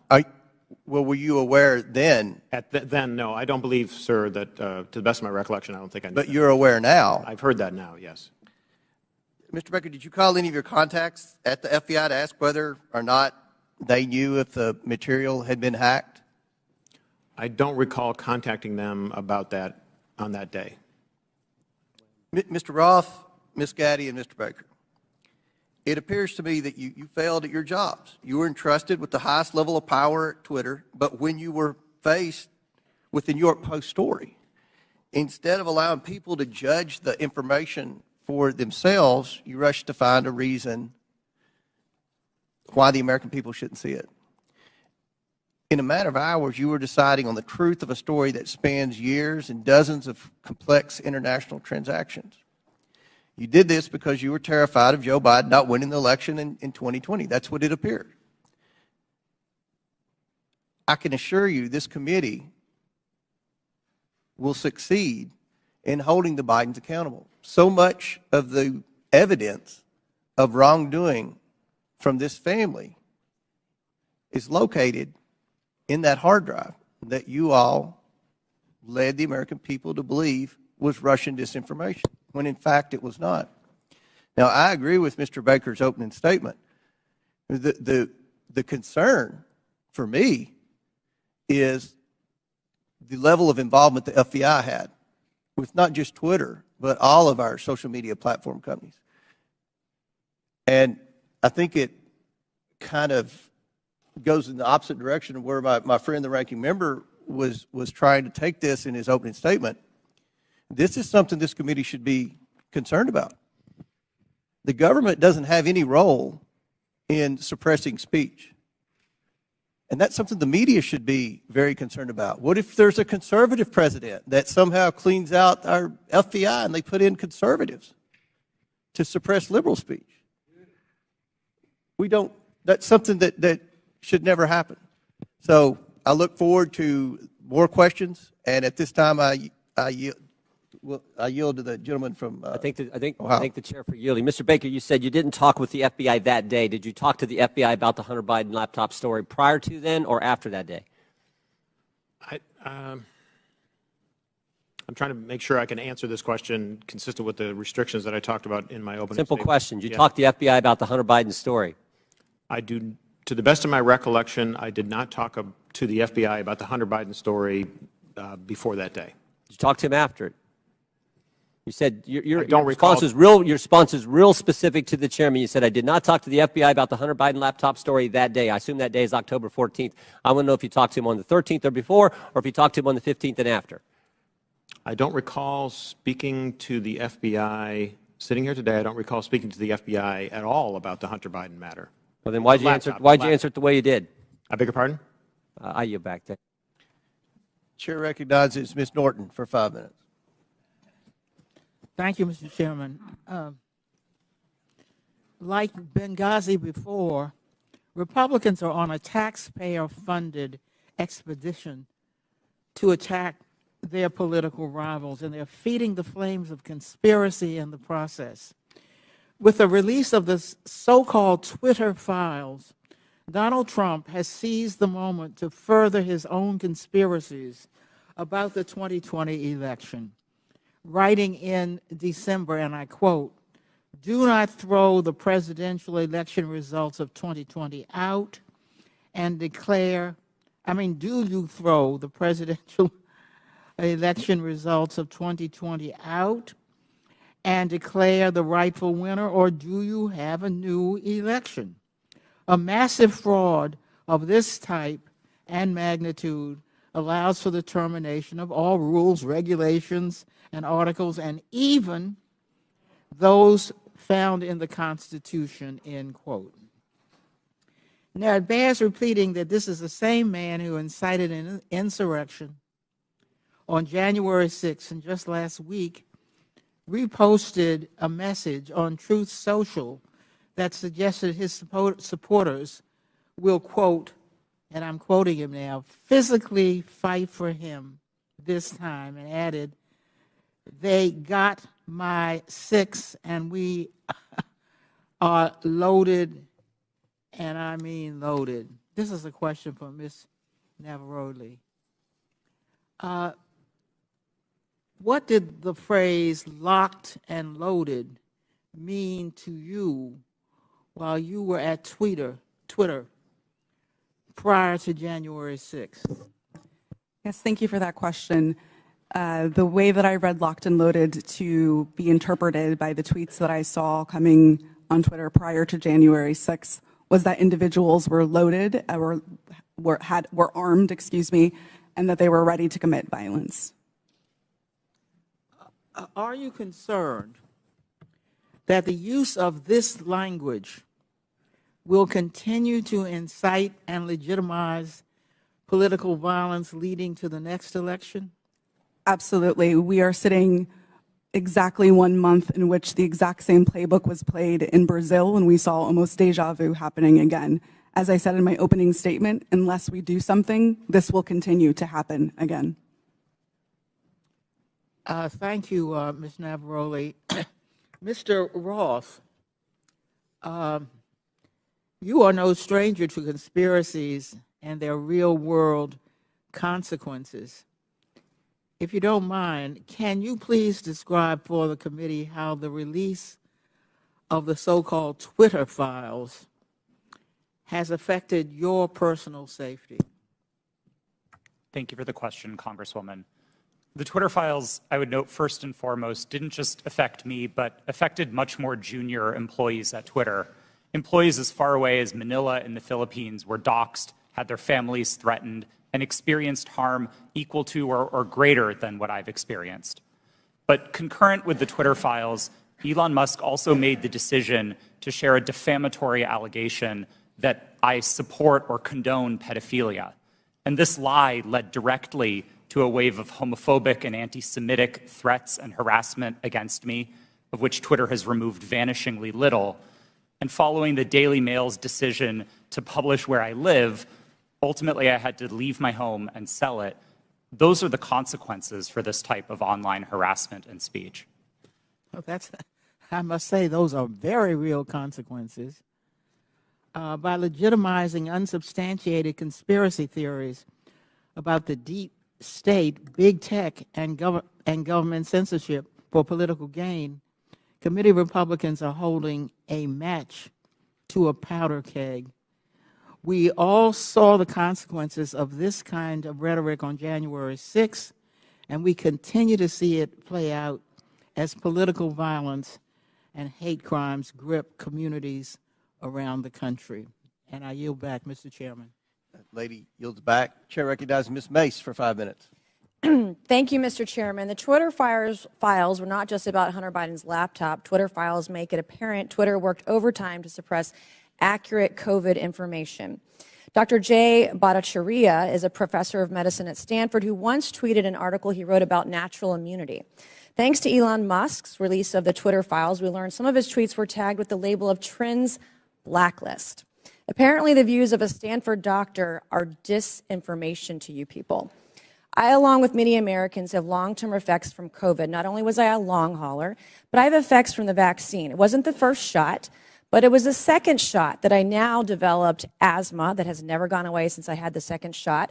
I have tremors in my left hand, and I have the occasional heart pain that no doctor can explain, and I've had a battery of tests. I find it extremely alarming Twitter's unfettered censorship spread into medical fields and affected millions of Americans by suppressing expert opinions from doctors and censoring those who disagree with the CDC. I have great regrets about getting the shot because of the health issues that I now have that I don't think are ever going to go away. And I know that I'm not the only American who has those kinds of concerns. Another example of what Twitter has done to censor folks is from Dr. Martin Koldorf, a Harvard-educated epidemiologist who once tweeted, COVID vaccines are important for high-risk people and their caretakers. Those with prior natural infection do not need it, nor children. The Twitter files reveal this tweet was deemed false information because it ran contrary to the CDC. So my first question this morning of Ms. Gaddy, may I ask of you, where did you go to medical school? I did not go to medical school. I'm sorry? I did not go to medical school. That's what I thought. Why do you think you or anyone else at Twitter had the medical expertise to censor a doctor's expert opinion? Our policies regarding COVID were designed to protect individuals. We were seeing... You guys censored Harvard-educated doctors, Stanford-educated doctors, doctors that are educated in the best places in the world, and you silenced those voices. My next question is, did the U.S. government, I have another chart I want to show you, Ms. Gaddy. I have another tweet by someone with a following of a full 18,000 followers. This person put a chart from the CDC On Twitter, it's the CDC's own data, so it's accurate by your standards, and you all labeled this as misleading. You're not a doctor, right, Ms. Gaddy? No, I'm not. Okay. What makes you think you or anyone else at Twitter have the medical expertise to censor actual, accurate CDC data? I'm not familiar with these particular situations. Yeah, I'm sure you're not. But this is what Twitter did. They labeled this as inaccurate. It is the government's own data. It's ridiculous that we're even having to have this conversation today. It's not just about the laptop. This is about medical advice that expert doctors were trying to give Americans because social media companies like Twitter were silencing their voices. I have another question, my last one for you, Ms. Gaddy. Did the U.S. government ever contact you or anyone at Twitter to pressure Twitter to moderate or censor certain tweets? Yes or no? We have a program. Did the U.S. government ever contact you or anyone at Twitter to censor or moderate certain tweets? Yes or no? We receive legal demands to remove content from the platform from the U.S. government and governments all around the world. Those are published on a third-party website, and anyone can review Thank them. God for Matt Taibbi. Thank God for Elon Musk for allowing to show us in the world that Twitter was basically a subsidiary of the FBI, censoring real medical voices with real expertise that put real Americans' lives in danger because they didn't have that information. I also want to thank one of my colleagues, Rokana, because as it turns out, censorship isn't just an important issue to conservatives. Some of my colleagues on the other side of the aisle, like Ro, found this censorship very concerning, and even wrote to you and to folks at Twitter that he was concerned about the First Amendment being censored. So I want to thank him for speaking up and speaking out about this issue, because this should not be a partisan issue. This should be an issue that's an American issue. Mr. Chairman, I would like to enter into the record, I ask unanimous consent, to enter into the record a Wall Street Journal article from December 9th, 2022 by Justin Hart entitled "The Twitter Blacklisting of Jay Bhattacharya." Enter the record, please, Mr. Chairman. Without objection, so ordered. Thank you, and I yield back. Chair recognizes Mr. Lynch for 5 minutes. Thank you, Mr. Chairman. I just want to go over the chronology here, Mr. Roth. Back in 2016, Russia and Vladimir Putin engaged in what bipartisan Senate Intelligence Committee investigators called a, and I quote, aggressive, multifaceted effort to influence the outcome of that year's presidential election. The campaign included hacking of the systems of a major political party and leaking illegally obtained information, scanning U.S. election systems for vulnerabilities, and exploiting the weaknesses of social media platforms to spread disinformation to the American people. Again, in a 2017 declassified report, the U.S. intelligence community assessed that Russia's 2016 election operations signaled a, quote, new normal in Russian influence efforts, and that the Kremlin would, quote, apply lessons learned going forward against the U.S. and its allies. Mr. Roth, in a December interview with journalist Kara Swisher, you state that this declassified assessment was, quote, and I'm quoting you, a watershed moment in the history of content moderation and the Internet, close quote.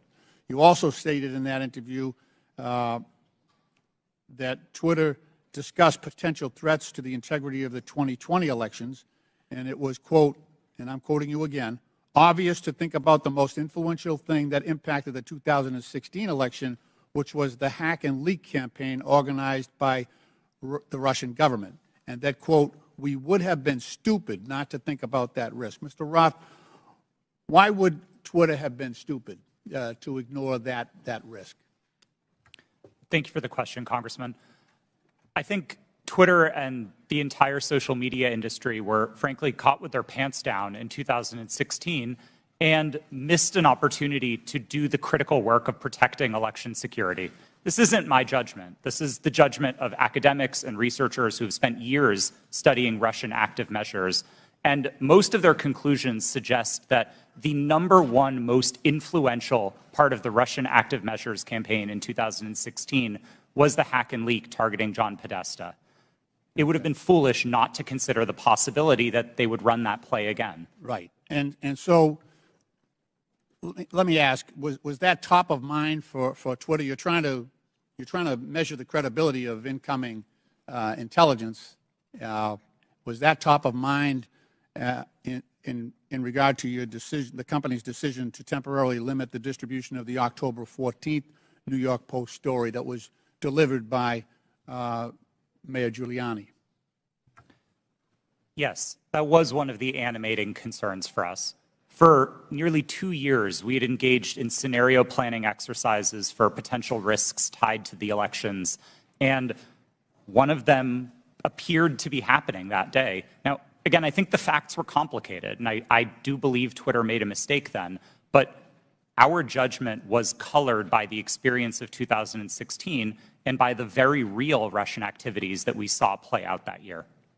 Mr. Roth, in a December 2020 sworn declaration to the FEC, you said that starting in 2018, you had, quote, regular meetings with the Office of the Director of National Intelligence, the Department of Homeland Security, the FBI, and industry peers regarding election security. Is that correct? Yes, sir, it is.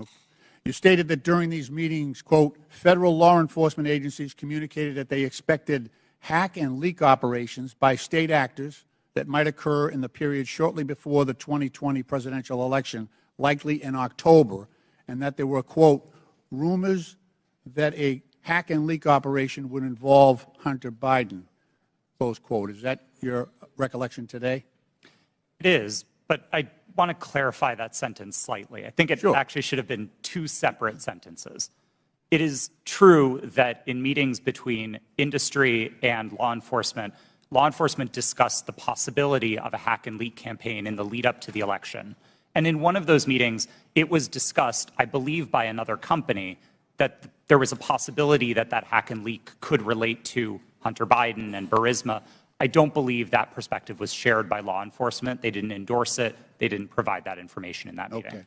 Just to fast forward here, and in fact, in March 2021, 4 months after the election, the U.S. intelligence community assessed that Russian President Putin authorized a range of government organizations conducted influence operations aimed at denigrating President Biden's candidacy and the Democratic Party, supporting former President Trump, and undermining public confidence in the electoral process and exacerbating socio-political divisions in the U.S. that obviously reared their head on January 6th. Mr. Chairman, my time has expired, and I yield back. Gentleman yields back. Chair recognizes Mr. Jordan for 5 minutes. Thank you, Mr. Chairman. Mr. Roth, did the government tell you that the Biden laptop story was fake? No, sir, they did not. Did they tell you it was hacked? No, sir, they did not. On October 14, 2020, Twitter blocks the New York Post story on the Hunter Biden, the New York Post story on Hunter Biden, and suspends their account. The night before, FBI Special Agent Elvis Chan sends you an email. The email says this: heads up, I will be sending a teleporter link for you to download 10 documents. It's not spam. Please confirm receipt when you get it. 2 minutes later, 6:24 p.m., you respond back, received and downloaded, thanks. What were those 10 documents? Twitter didn't give me access to my laptop, but Special Agent Chan has said publicly, and the FBI has confirmed, that those documents did not relate to Hunter Biden, and that's my recollection of them. What did they relate to? My interactions with Agent Chan and with the FBI almost entirely focused on what the FBI called malign foreign interference, things like Russian troll farms and Iranian involvement in the elections, not on any type of domestic Any of the activity. information on there classified? No, sir, I do not hold a security clearance, and so I would not have received any classified information. Who does hold a security clearance? I'll just go to the second email here. I'm just curious about this. What I propose is that 30 days out from the election, this is another email to you from Mr. Chan. 30 days, we get temporary clearances. You pick who they are. Who were the people at Twitter who had a security clearance? To be honest, sir, I'm not sure, and we never ultimately followed through on this plan to get temporary clearances. Did anyone at Twitter have a security clearance?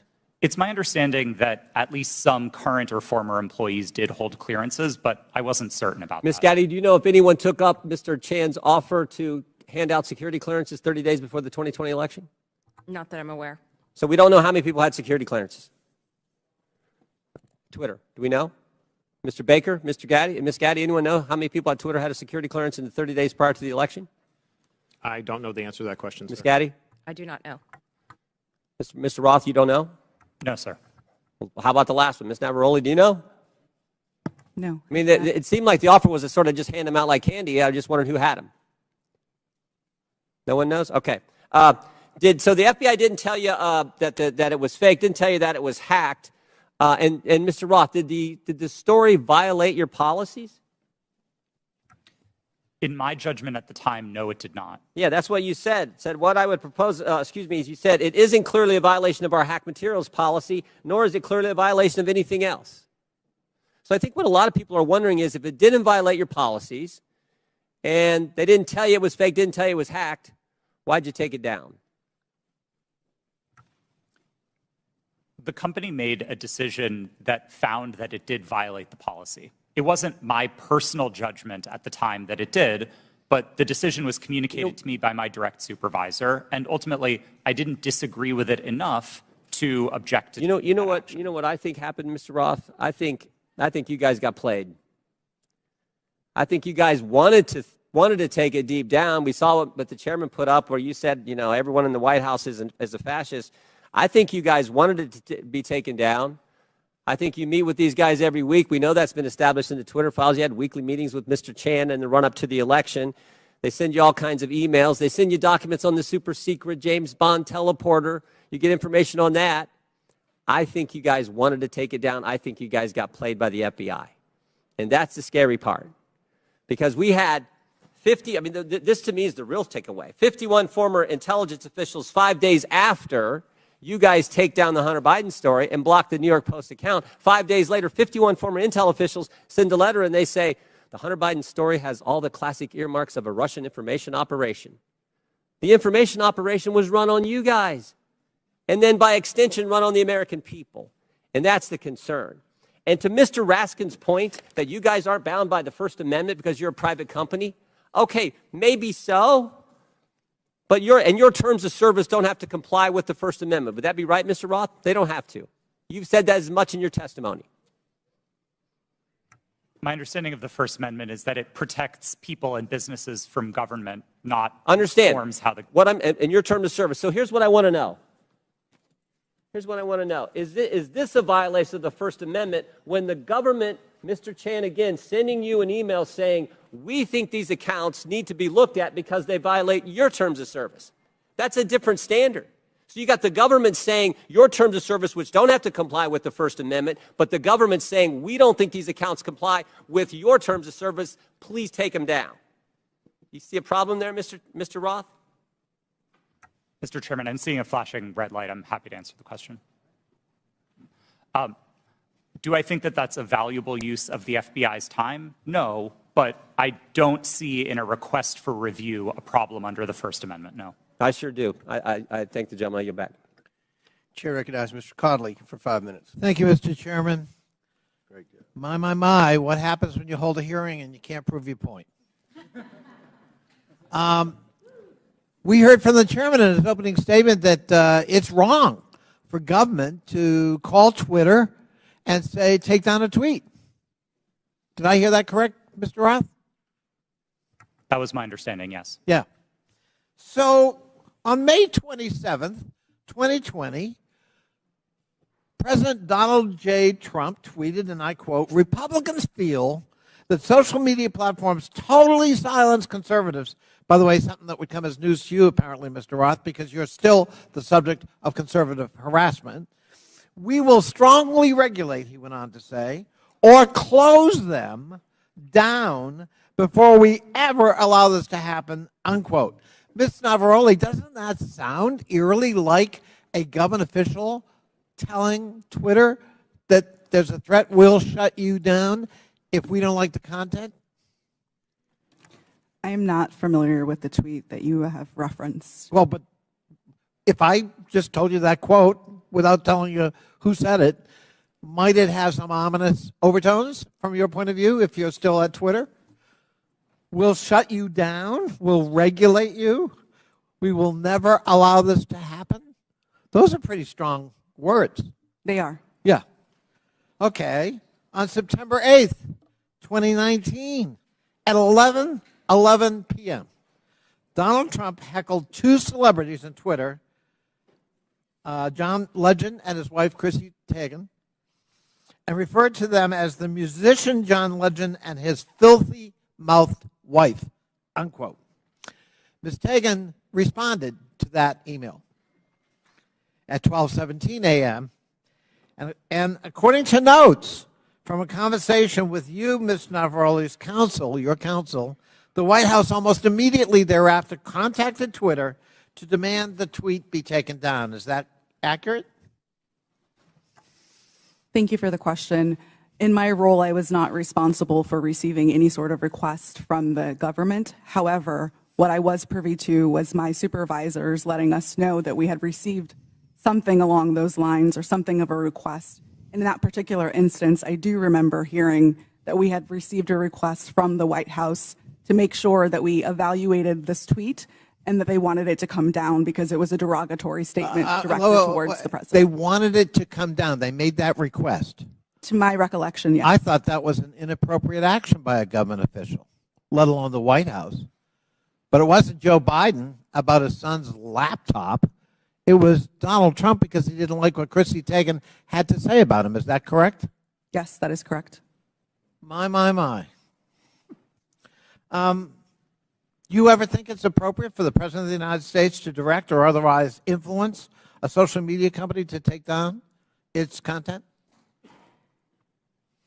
I think it's a very slippery slope. Mr. Roth, Ms. Gaddy, Mr. Baker, any evidence that Joe Biden's ever done that? Certainly none that I'm aware of, no. I don't recall anything like that. I'm sorry, that President Biden did what, sir? Has Joe Biden ever called Twitter, to your knowledge, or his White House at his behest to take down content or urge you to take down content? I don't know the answer to that question, sir. Well, I'm going to have to conclude at least from 3 of the 4, you don't know. There's no evidence he's ever done that, but there's plenty of evidence Donald J. Trump tried to do that.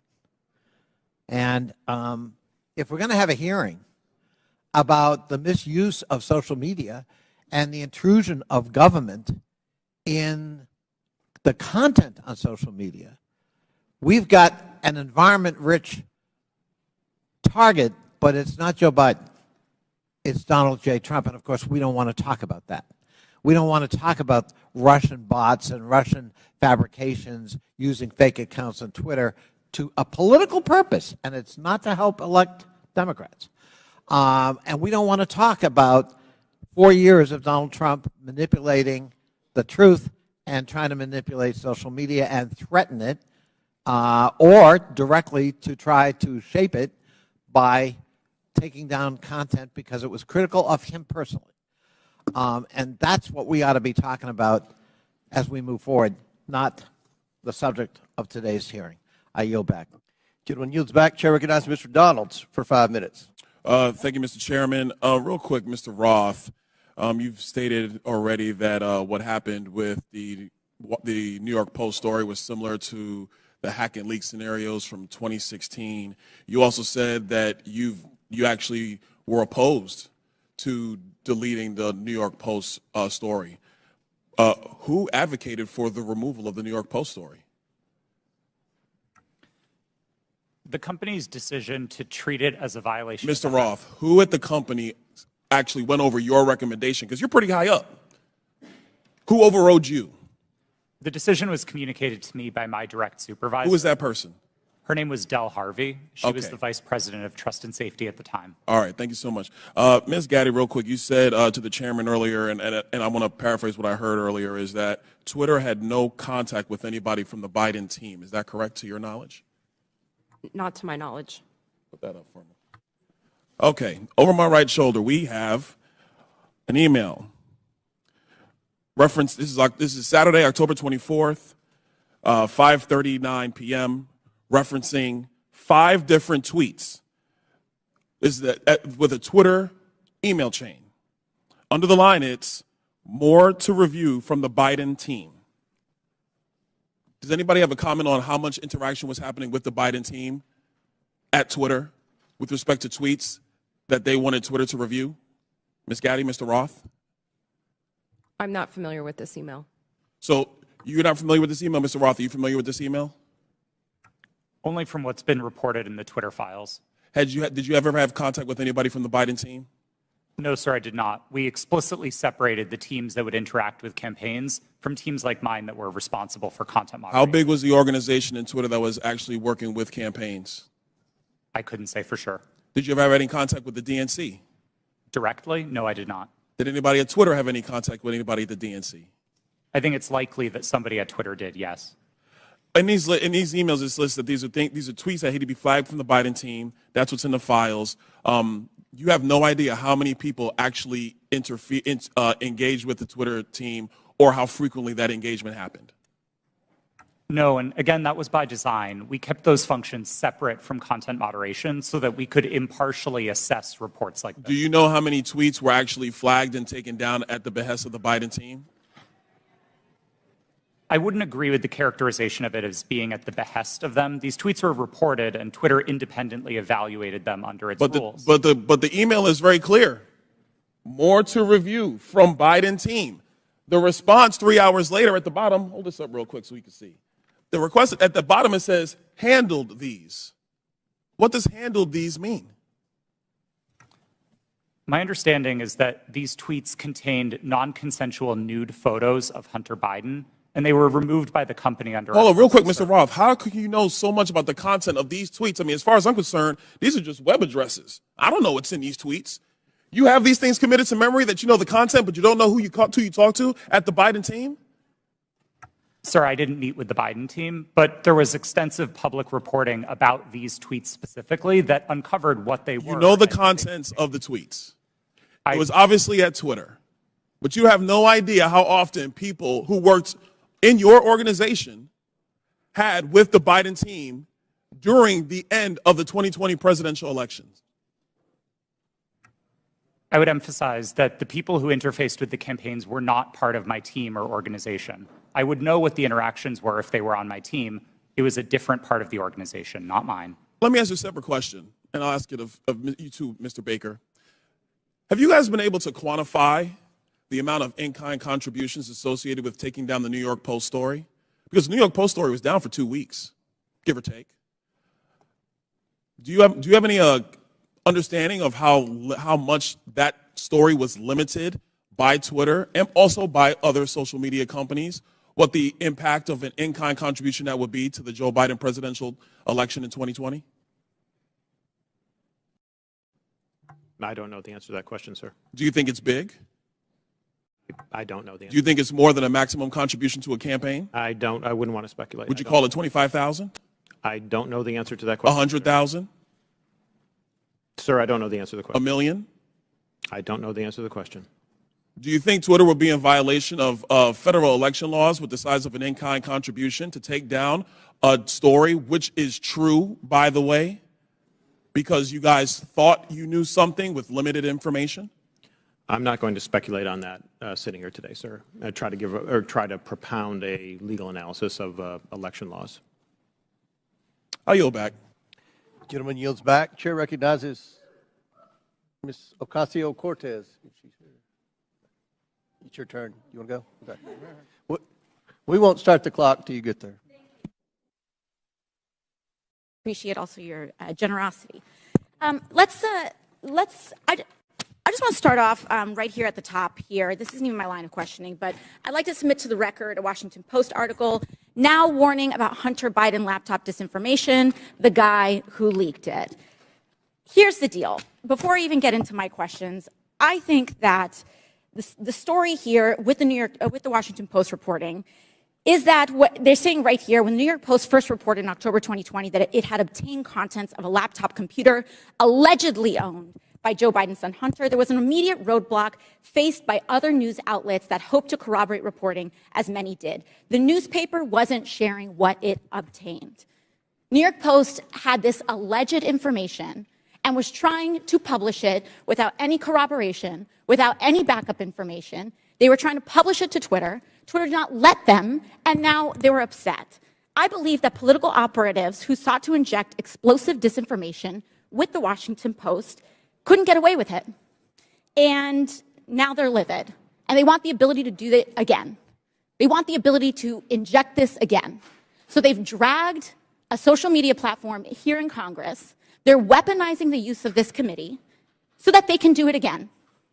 A whole hearing about a 24-hour hiccup in a right-wing political operation.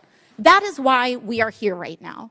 And it's just an abuse of public resources, an abuse of public time. We could be talking about health care. We could be talking about bringing down the cost of prescription drugs. We could be talking about abortion rights, civil rights, voting rights. But instead, we're talking about Hunter Biden's half-fake laptop story. I mean, this is an embarrassment. But I'll go into it. Ms. Navarrete, let's talk about something real. I'd like to show you a tweet posted by former President Trump about my colleagues and I on July 14, 2019. It says in part, quote, "Why don't they go back and help fix the totally broken and crime-infested places from which they came? Then come back and show us how it's done. These places need your help badly. You can't leave fast enough. I'm sure that Nancy Pelosi would be very happy as quickly to work out free travel arrangements." A day or two after that, Donald Trump publicly incited, violence at a rally, targeting 4 congresswomen, including myself, saying, "Go back to where you came from." Ms. Navarrete, as I understand it, you were the most senior member of Twitter's content moderation team, or a senior member of Twitter's content moderation team when this was posted. As part of your responsibilities, did you review this tweet? Yes, it was my team's responsibility to review these tweets. And what did you conclude? My team, Ray, made the recommendation that for the first time we find Donald Trump in violation of Twitter's policies and use the public interest interstitial. For the first time? Yes. And at the time, Twitter's policy included a specific example when it came to banned abuse against immigrants, as they specifically included the phrase, "Go back to your country," or go back to where you came from, correct? Yes, that was specifically included in the content moderation guidance as an example. You brought this up to the Vice President of Trust and Safety, Del Harvey, correct? I did, yes. And she overrode your assessment, didn't she? Yes, she did. And something interesting happened after she overrode your assessment. A day or two later, Twitter seemed to have changed their policies, didn't they? Yes, that trope, "Go back to where you came from," was removed from the content moderation guidance as an example. So Twitter changed their own policy after the president violated it in order to potentially accommodate his tweet? Yes. Thank you. So much for bias against right wing on Twitter. Additionally, Ms. Navarrete, are you familiar with the account Libs of TikTok? I have heard of it from the news, yes. Mr. Roth, are you familiar with this account? Yes, ma'am, I am. Are you aware that from August 11th to August 16th, that account posted false information about Boston Children's Hospital, claiming that they were providing hysterectomies to children? Yes, I am aware of that and other claims from the account. And are you aware that this lie was then circulated by other prominent far-right influencers? Yes. And are you aware that all these claims, which I have reiterated were false, culminated in a real-life harassment and ultimately a bomb threat to the Boston Children's Hospital? Yes, I am aware. And this account is still on that platform today, isn't it? Regrettably, yes, it is. Despite inspiring a bomb threat due to the right-wing incitement of violence against trans Americans in this country, because they cannot let go of this obsession with fixating violence and inciting violence against trans and LGBT people, in addition to immigrants, in addition to women of color. This is a party that cannot pick on anyone their own size. And they are trying to co-opt an entire social media platform and use the power of this committee and of Congress in order to pursue a political agenda. I yield back. Lady yields back. Chair recognizes Mr. Fry for 5 minutes. Thank you, Mr. Chairman. This hearing shows who really has been in control of what is said to be one of the world's most widely used websites, Twitter. The American people probably didn't know who these witnesses were today, but these witnesses were powerful enough to silence an American president with just a few clicks from their California office. We're also learning that some of those in Washington, D.C. have forgotten their role and exercised their power to achieve ends antithetical to American principles of free speech and expression. The FBI is the lead federal agency responsible for investigating foreign influence operations. However, in recent years, the FBI has devoted countless amounts of time, taxpayer money, and manpower to combating Russian foreign influence on social media. The FBI, as one reporter noted, acted as a, quote, doorman to the vast program of social media surveillance and censorship encompassing agencies across the federal government, from the State Department to the Pentagon to the CIA. End quote. Reports suggest that thousands of reports from the FBI and the Foreign Influence Task Force were sent to Twitter. This isn't what the American people are paying for. This isn't what we trust the FBI to do. FBI agents shouldn't be sitting at a desk in Washington, D.C., scrolling through Twitter and emailing with social media companies. An email from one Twitter employee to another reads, quote, the FBI San Francisco Emergency Operations Center sent us the attached report of 207 tweets they believed may be in violation of our policies, end quote. Another email revealed that there are, quote, some folks in the Baltimore field office and at headquarters that are just doing keyboard searches for violations. Mr. Roth, Twitter usually found little evidence that the accounts the FBI flagged had ties to foreign influence. Is that correct?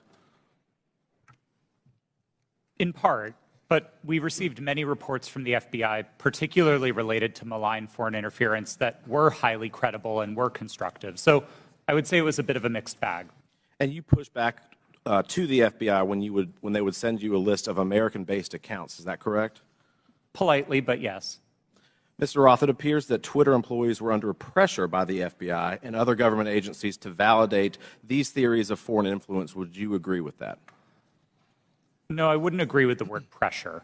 The FBI was quite careful and quite consistent to request review of the accounts, but not to cross the line into advocating for Twitter to take any particular action. So flagging American accounts, in your view, is not foreign or theories of foreign influence. There's not pressure there just by flagging it to you. Again, domestic accounts. I don't think it's a great use of the Bureau's time, but I wouldn't characterize how they communicated with us as pressure. Mr. Roth, you enjoyed these meetings with the FBI, it seems, based on the tweets behind me or the communications behind me. In internal communications at Twitter, you said, definitely not meeting with the FBI, I swear. Is that correct? I believe I was joking with a colleague at the time, but yes. But I can assume that you were meeting with the FBI when you were communicating with your colleague. Is that correct? Yes, one of my job responsibilities was meeting with law enforcement about election security. And just so I'm clear, the person you're communicating with here says, very boring business meeting that is definitely not about Trump. I assume that's also sarcasm. Yes, that's my assumption. And we can assume that Twitter was having these meetings with the FBI about President Trump, correct? No, sir. The meetings that I was a part of with the FBI were almost entirely and exclusively focused on malign foreign interference, so accounts being operated outside of the United States by other governments, not on the accounts of Americans. So what is the basis of this communication then where you talk about not meeting with Trump or not meeting about Trump? Again, I think those comments are sarcasm, but the context for this interaction was the need to mark my calendar private after another Twitter employee joined one of those meetings with the FBI unexpectedly. And so I had to implement additional security measures around my calendar. This was a fairly banal interaction with a colleague. Mr. Chairman, I yield the rest of my time to Mr. Jordan. Can I ask Mr. Jordan? I thank the gentleman for yielding. Mr. Roth, was there ever any visibility filtering that was hard-coded by Twitter employees into accounts of specific users?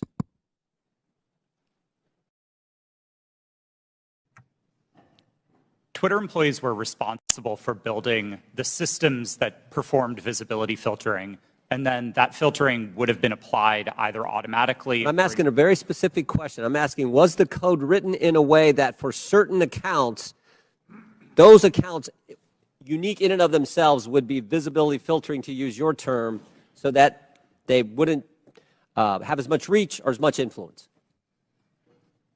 The term hard coding suggests that it was permanent and immutable, and I wouldn't agree with that, no. But it did happen, is what you're saying. There was hard-coded into some of these accounts of specific users by Twitter employees this ability to filter and limit the reach of that particular post, or that particular tweet, I should say. Again, I wouldn't say that they were hard-coded. Okay. Thank you. Chair recognizes Ms. Brown for 5 minutes. Thank you, Chairman Comer and Ranking Member Raskin, for holding this hearing today. Social media has been a revolutionary gift of the 21st century. from helping people across the world build meaningful connections to learning a new skill set. These platforms have played a significant role in creating an interconnected global world. When handled responsibly, social media serves as a useful resource with many positive outcomes. However, social media is not without its flaws, and the challenges are much larger than any specific incident or decision by one private company. Recently, social media has contributed to the rise and amplification of domestic extremist content and organizing. This is extremely concerning and, unfortunately, is contributing to the division of our society. According to an Anti-Defamation League survey, 66% of the LGBTQ+ respondents, that's a full 2/3, experienced harassment online. 37% of Jewish respondents and 34% of African Americans respondents said the same. This is truly disturbing. The power that social media has to inspire real-world action, both good and bad, is well known to all of us. And sadly, the hate online does not stay online. Social media has the power to influence not just here at home, but those who are watching us abroad. For example, an online disinformation campaign by a hostile foreign power can have the power to sway a close election. So, Mr. Roth, in a recent interview, you stated, and I quote, beginning in 2017, every platform, Twitter included, started to invest really heavily in building out an election integrity function. So I ask, were those investments driven in part by bipartisan concerns raised by Congress and the U.S. government after the Russian influence operation in the 2016 presidential election? Thank you for the question. Yes, those concerns were fundamentally bipartisan. The Senate's investigation of Russian active measures was a bipartisan effort. The report was bipartisan. And I think we all share concerns with what Russia is doing to meddle in our elections. Thank you so much. Did those investments include better information sharing mechanisms with the federal government? Yes. I think one of the key failures that we identified after 2016 was that there was very little information coming from the government and from intelligence services to the private sector. The private sector had the power to remove bots and to take down foreign disinformation campaigns, but we didn't always know where to look without leads supplied by the intelligence community. That was one of the failures highlighted in the Senate Intelligence Committee's report and in the Mueller investigation, and that was one of the things we set out to fix in 2017. Thank you for that. And Mr. Roth, were those communication channels useful to Twitter as it worked to combat foreign influence operations? Absolutely. I would say they were one of the most essential pieces of how Twitter prepared for future elections. Thank you so much. So clearly, we must come together as a committee to stand up and protect our country from foreign election interference and disinformation. I sincerely look forward to spending more time with this committee, working to understand how to fight back against our adversaries and strengthen our democracy. And with that, Mr. Chairman, I yield back. Thank you very much. Chair recognizes Ms. Green for 5 minutes. Thank you, Mr. Chairman. Mr. Baker, Ms. Gaddy, Mr. Roth, and Ms. Navaroli, you can consider your speech canceled during my time because you canceled mine. You see, you permanently banned my personal Twitter account, and it was my campaign account also. So let's talk about election interference, shall we? January 2nd, 2002, you permanently banned my Twitter account. This was the account that I would put my campaign ads on, raise money on, fight back when attacked with lies, and be able to talk to my voters in my district. But you banned it. And then let me explain. My account was not reinstated until November 21st, 2022. That was after my election on November 8th. You know, at your company or your former company where you worked, Twitter employees, over 98% of them donate to Democrats. So while you coordinated with DHS, the FBI, the CIA, our government, and outside groups to permanently ban, shadow ban conservative Americans and candidates like me and the former President of the United States, President Donald J. Trump, you were censoring and wrongfully violating our First Amendment free speech rights. Guess what? None of you hold security clearances. None of you are elected, and none of you represent 750,000 people like I do. Let's explain. 52 United States Law 10101. No person shall intimidate, threaten, coerce, or attempt to stop any other person for the purpose of interfering with their rights to vote or to vote as he may choose. You didn't shadow ban or permanently ban my Democrat opponent. No, you did that to me. And that was wrong, and it was against the law. You see, not only that, was it me that you violated my First Amendment rights? You violated countless conservative Americans. These were doctors that were trying to tell the truth about COVID, doctors that were having success treating people with ivermectin that you all would not allow to be talked about on your platform. These were parents complaining about their school boards, teaching gender lies in their schools, biological males entering their daughters' bathrooms and sports. These were also people questioning the 2020 election, and guess what? That's Americans' First Amendment right. These were people talking about voting machines. You know what? Democrats did that in 2019, before the 2020 election. On Twitter, people could question elections such as 2016, saying Hillary won, but in 2020, no one could question elections saying Trump won. You abuse the power of a large corporation, big tech, to censor Americans. And you want to know something? Guess what? I'm so glad that you're censored down. I'm so glad you've lost your jobs. Thank God Elon Musk bought Twitter. And you know what? Let's talk about something a little bit further. It's amazing to me, Mr. Roth, as the head and trust of safety at Twitter, your ability, or should I say inability, to remove child porn. Now, here's something that disgusts me about you.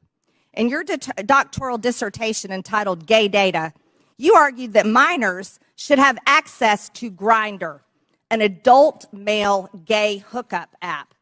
Minors? Really? You know, Elon Musk took over Twitter and he banned 44,000 accounts that were promoting child porn. You permanently banned my Twitter account, but you allowed child porn all over Twitter. Twitter had become a platform, you said, connecting queer young adults. You also wrote on Twitter in 2010, can high school students ever meaningfully consent to sex with their teachers? In 2021, while you were the director of trust and safety on Twitter, an underage boy and his mother announced a lawsuit against Twitter because Twitter was benefiting from and refused to remove a lewd video featuring this boy and another minor. That is repulsive. But you violated me. What were my tweets? Okay, let's talk about them. I was talking about the deaths being reported on VAERS. By the way, that's on the CDC website. I was also saying that I didn't think any entity should enforce a non-FDA approved vaccine or mask. Guess what? A lot of people agreed with me, but you called that COVID misinformation. By the way, I'm a member of Congress and you're not.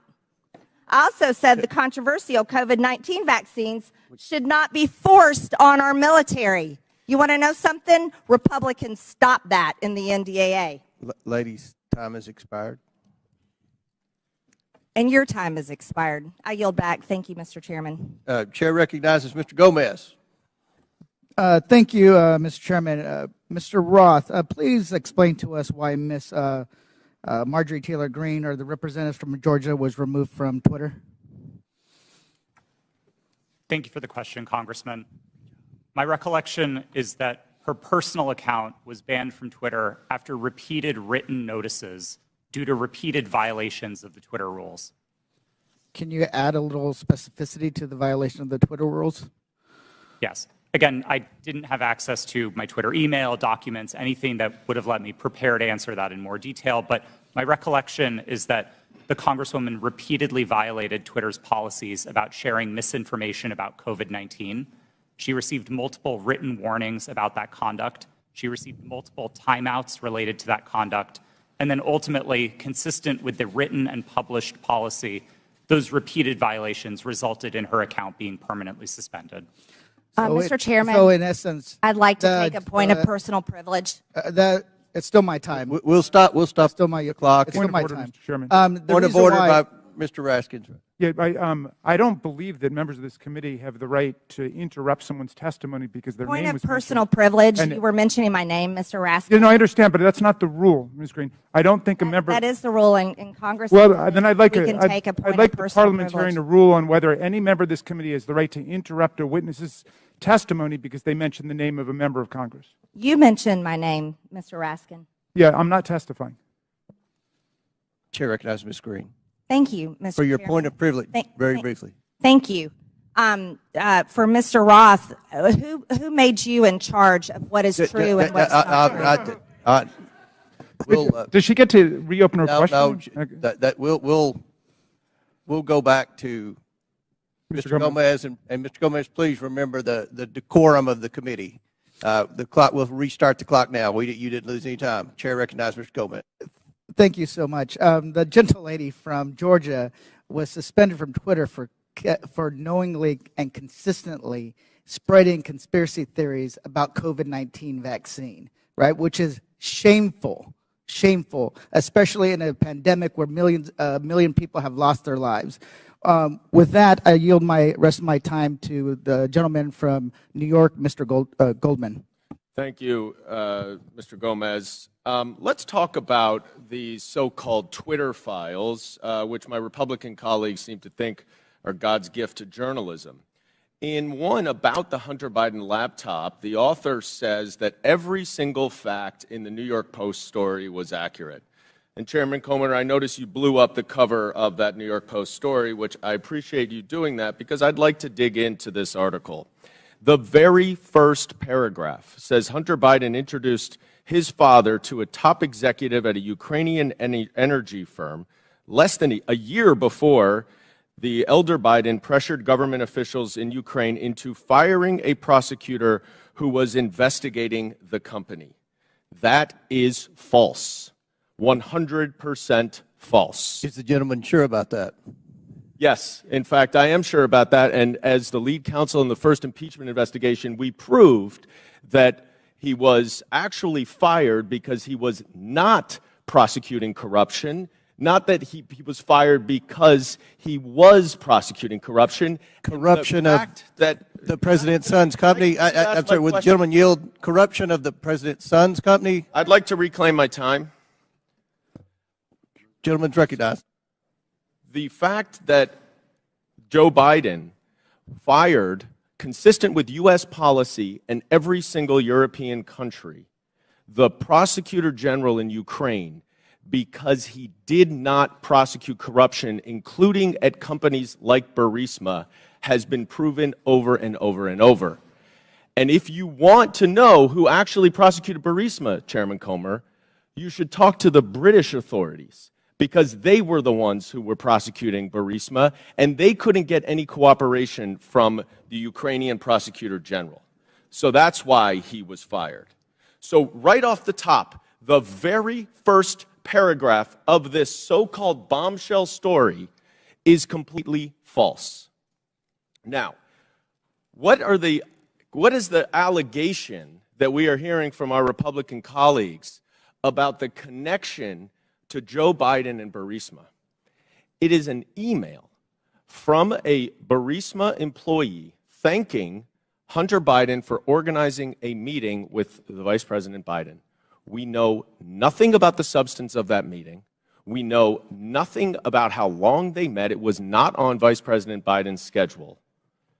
And in fact, I would ask my Republican colleagues, do you meet with foreign businessmen? Do you meet with foreign diplomats?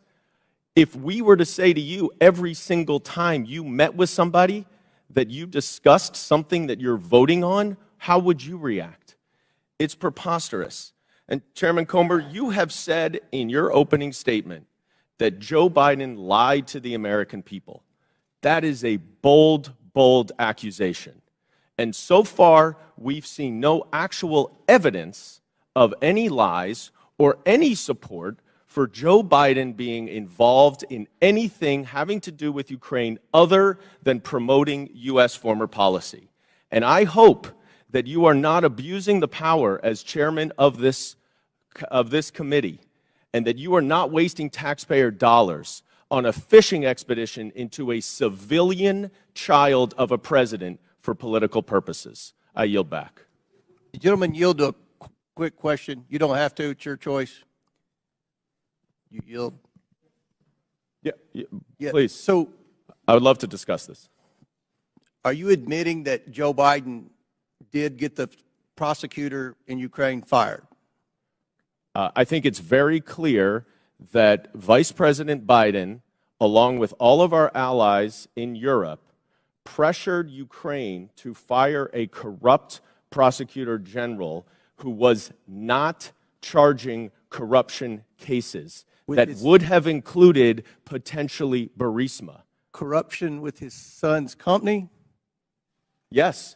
In fact, if what he wanted was the prosecutor general to prosecute corruption, and the allegations that you are making and that the Russians are making, because this is all part of Russian propaganda, is that Burisma was corrupt and Joe Biden was trying to stop an investigation into Burisma. That is categorically false, and there is no evidence of it. Mr. Chairman, we're going to recognize one more speaker. We've been requested by the presenters for a brief bathroom break. If you'll allow us, we have one more questioner, and then we'll take that break.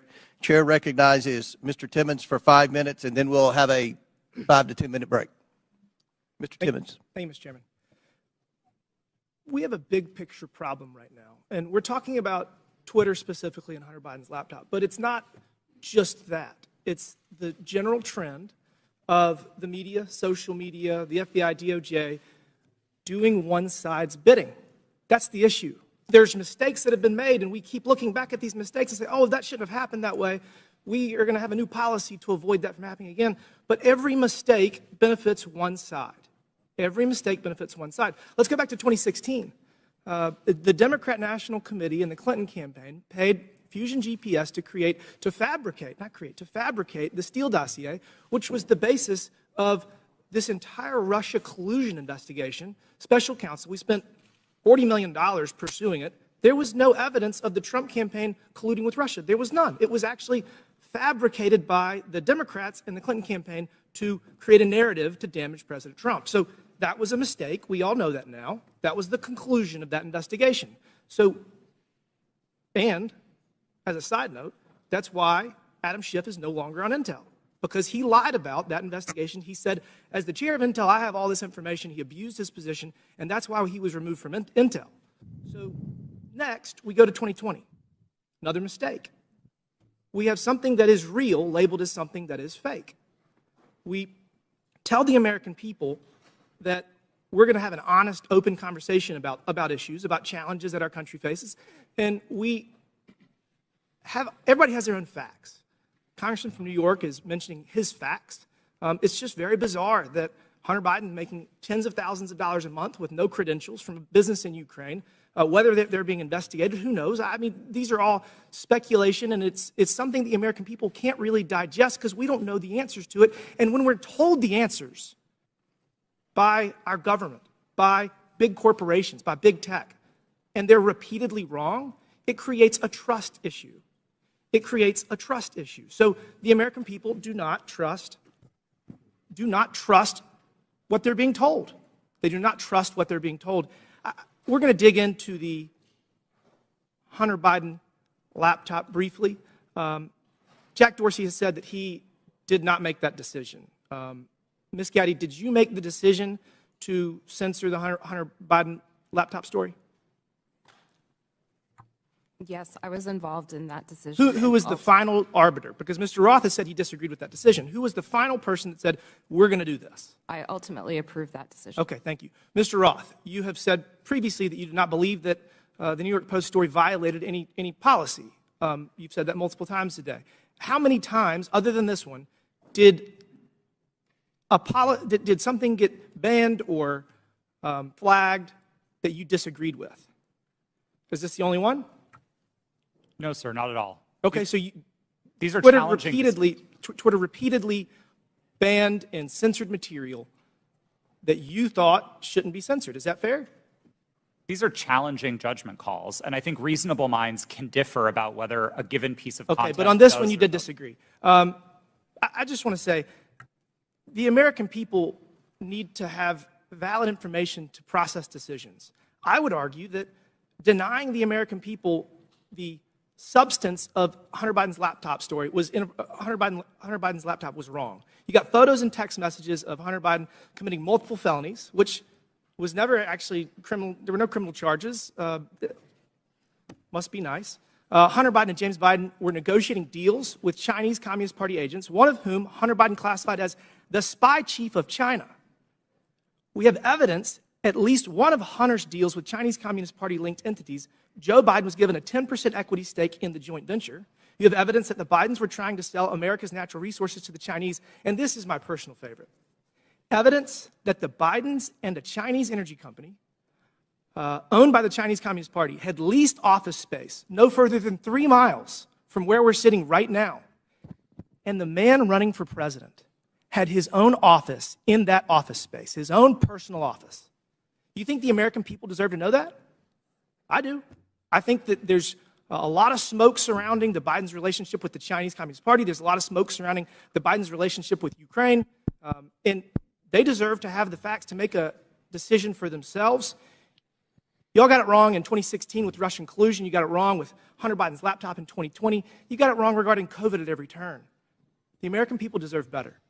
Will the gentleman yield for a question? Gentleman yield. Will the gentleman yield for a question? Gentleman yield. Yes.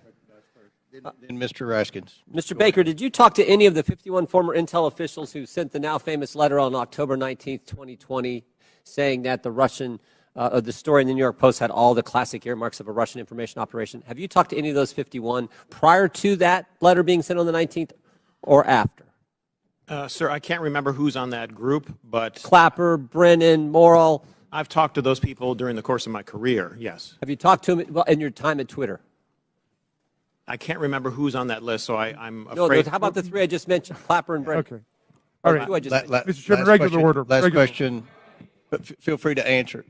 Then we'll recognize Mr. Raskins. Well, I was going to ask the gentleman before he left whether he's denying the Russian disinformation propaganda campaign that we've heard about from witnesses, or he's just denying Russian collusion, which was something that Mr. Mueller specifically did not address in his final report. He said collusion is not a legal concept. He was looking just at conspiracy, and he said there wasn't substantial enough evidence to charge conspiracy, but there were dozens of contacts between Donald Trump and the Russians that were documented in that report. That's all I wanted to say. Chairman, Chair recognizes Mr. Jordan, then we'll recess for... Just to restate the question that's on the table to Mr. Baker. Did he talk with Mr. Clapper, Mr. Brennan, or anyone else that he knows of on that who signed that? Point of order, letter? Mr. Chairman. Whose time is this? Now? This was Chairman's remaining 3 seconds of... He doesn't have remaining time. Okay. He's gone over by a minute. We're over. Mr. Baker, feel free to answer the question if you want, and then we'll take a recess. Mr. Jordan, I don't recall discussing that publication that they did about the Hunter Biden laptop with any of those people. We'll stand in recess for 5 minutes. When we return, Mr. Garcia will begin our questioning. We're in recess for 5 to 10 minutes.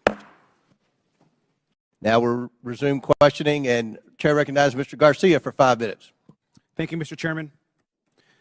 Thank you, Mr. Chairman. I want to thank our witnesses, and I just want to start off also by just apologizing to our witnesses, in particular Mr. Roth, for just the homophobic rant and comments that were recently just made from the gentle lady from Georgia. That was really shameful. And I know that we're here to talk about serious issues, and we're having conversations about Grindr and other issues, which is not really what this hearing is about. So apologize to all of our witnesses. Want to note that I am someone that you would probably call a Twitter super user. I use the social platform constantly. I communicate regularly. It's how I get my news. It's how I find out what's happening in popular culture. And I admire what Jack Dorsey, Evan Williams, and Christopher Stone actually tried to build as a company. I wish I could say the same for what the platform is today. I think to me and to many other users, we've seen the site currently degraded. We've seen Mr. Musk more interested in attacking journalists and uplifting conspiracy theories and actually running a company. And I think we can all agree that just overall the service has substantially degraded. I think just an example is the forced For You page mess that I personally don't like, and I think most folks don't as well. But I want to know more seriously that Mr. Musk and the current team has also done damage as far as trust and safety on the platform. He's gutted the trust and safety teams that have been described. He's eliminated content management systems and the human rights team, which, as we know, has ceased to operate. I do want to just take a minute to thank Mr. Roth and particularly Ms. Navaroli and your teams. I know that you were trying your best. I want to thank all of the folks that worked at Twitter because they believed in its mission. A mission I'm not sure holds true today completely, but it's one that I know a lot of folks worked on. And so just thank you for that work. And mistakes were made, and clearly you have actually lived up to those mistakes and the issues that have existed. But I especially want to thank you for your work around the pandemic. The pandemic took over 1 million American lives, 1,300 in my own city back home. And your decisions in content moderation actually saved countless lives in this country, including the work you did by moderating or banning members even of this committee who peddled in lies and were actively causing death and harm to others. And so for that work on content moderation, I want to thank you. And I want to go back to something that Mr. Roth said briefly. You had mentioned earlier in this hearing that you thought that currently there's still systemic election interference and interference happening. How serious do you think the current threat from Russia and other countries is to current election interference? I think we can look to the evidence from the midterms to know that these campaigns are ongoing and they are serious. And it's not just Russia, Iran, and China, though they are the big players. There's now a playbook for how election interference works. And it's unfortunately all too cheap and all too easy for countries to try to carry this out. Thank you. And I think it's pretty clear what we've learned today. One thing we've learned, which hasn't been much, by the way, is that there's current election interference happening today by Russia and other actors. And so that is something that's serious. That's which the focus of this hearing should actually be about, versus all of this kind of nonsense and lies and conspiracy theories that this committee is actually focused on today. I want to take the remaining balance of my time and yield to Ms. Ocasio-Cortez. I thank the gentleman from California. I'd like to raise and follow up on a point that the opposition and the other side of the aisle is making, which is trying to insinuate that there is something scandalous or unusual about federal agency outreach to social media platforms and other organizations such as Twitter. The insinuation here is that in the FBI and other agencies reaching out to Twitter, that there's something nefarious about this, that this was some sort of partisan weaponization or attempt to intimidate. But we actually have quite a documented history of representatives from the Trump administration hailing the progress that the government had made in working with companies like Twitter to counter foreign influence operations and other areas of concern. In early March 2020, right before the Super Tuesday primary election, several Trump administration officials, including Mike Pompeo, Bill Barr, Chad Wolf, and acting director of national intelligence, Richard Grenell, issued a statement praising the government's cooperation with the private sector to fend off foreign interference and said that relationship was, quote, stronger than it's ever been. This was around this whole time where there's this grievance around this. And listen to what DHS Secretary Chad Wolf had to say just weeks before the 2020 presidential election. We now have direct lines of communication with tech and social media companies and election officials so that both parties can seamlessly take action against false information spreading online. I would argue that this information from the Trump administration would say that they would support your decision in temporarily suspending this disinformation that seemed to be coming out from the New York Post. So with that, I yield back to the chair. Gentlelady yields back. Chair recognizes Mr. Burchett for 5 minutes. Thank you, thank you, Mr. Chairman. Ms. Gaddy, Charlie Kirk and Dan Bongino are conservative commentators. Is that a fair characteristic? Just yes or no would be fine. I believe so, but I'm not familiar with them. Okay. The posters behind me show the side of Twitter that is not available to users. Is that correct? This appears to be a view of some of our agent tooling, but I do not have access to that, so I'm not very familiar with that. Okay. Well, Ms. Gaddy, the labels identify status that have been assigned to these accounts. Is that correct? I don't know. Ma'am, these are your internal things. You're telling me you don't receive these, you don't know what they mean? Representative, I did not have access to these tools, and so I don't know. They look familiar to me. As an executive, you did not have access to inside information at Twitter. Okay. Ms. Gaddy, Mr. Bongino's account, there's a few words under the verified and active. Can you read the first two labels under verified and active? They're the yellow ones. Notification spikes, search blacklist. All right. Thank you. Ms. Bongino, ma'am, Mr. Bongino has more than 3.5 million Twitter followers. Is that correct, would you say? I'm sorry, I don't know the answer to that question. Okay, well, that is correct. Let's look at Mr. Kirk's account. Ms. Gaddy, can I get you to read the yellow labels on Mr. Kirk's account? Can you see those?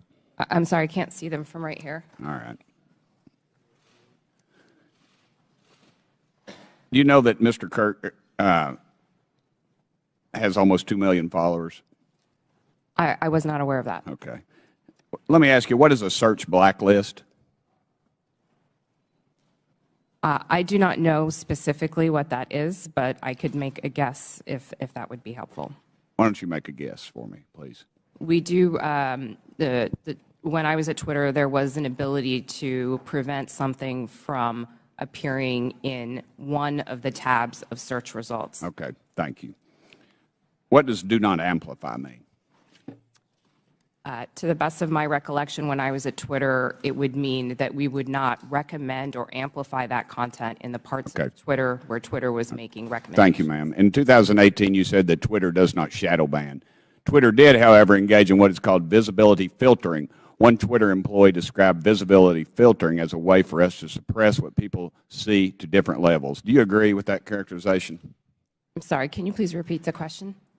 I said Twitter, okay, they engaged in what is called visibility filtering. One Twitter employee described visibility filtering as a way for us to suppress what people see to different levels. Do you agree with that characterization?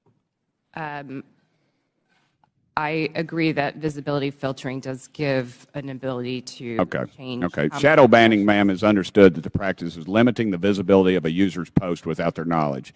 How is visibility filtering any different? Representative, I believe there are different definitions of shadow banning. Okay. But you said that Twitter in 2018 does not shadow ban. Was that a truthful statement, ma'am? Was that a lie? At that time, I'd specifically defined shadow banning to mean something different than visibility filtering. You also said that Twitter does not shadow ban based on political viewpoints or ideology. Do you stand by those comments? While I was at Twitter, to the best of my knowledge, we did not do that. Okay. Mr. Roth, on January 22nd, 2017, you tweeted that there were actual Nazis living in the White House. Do you still stand by that comment?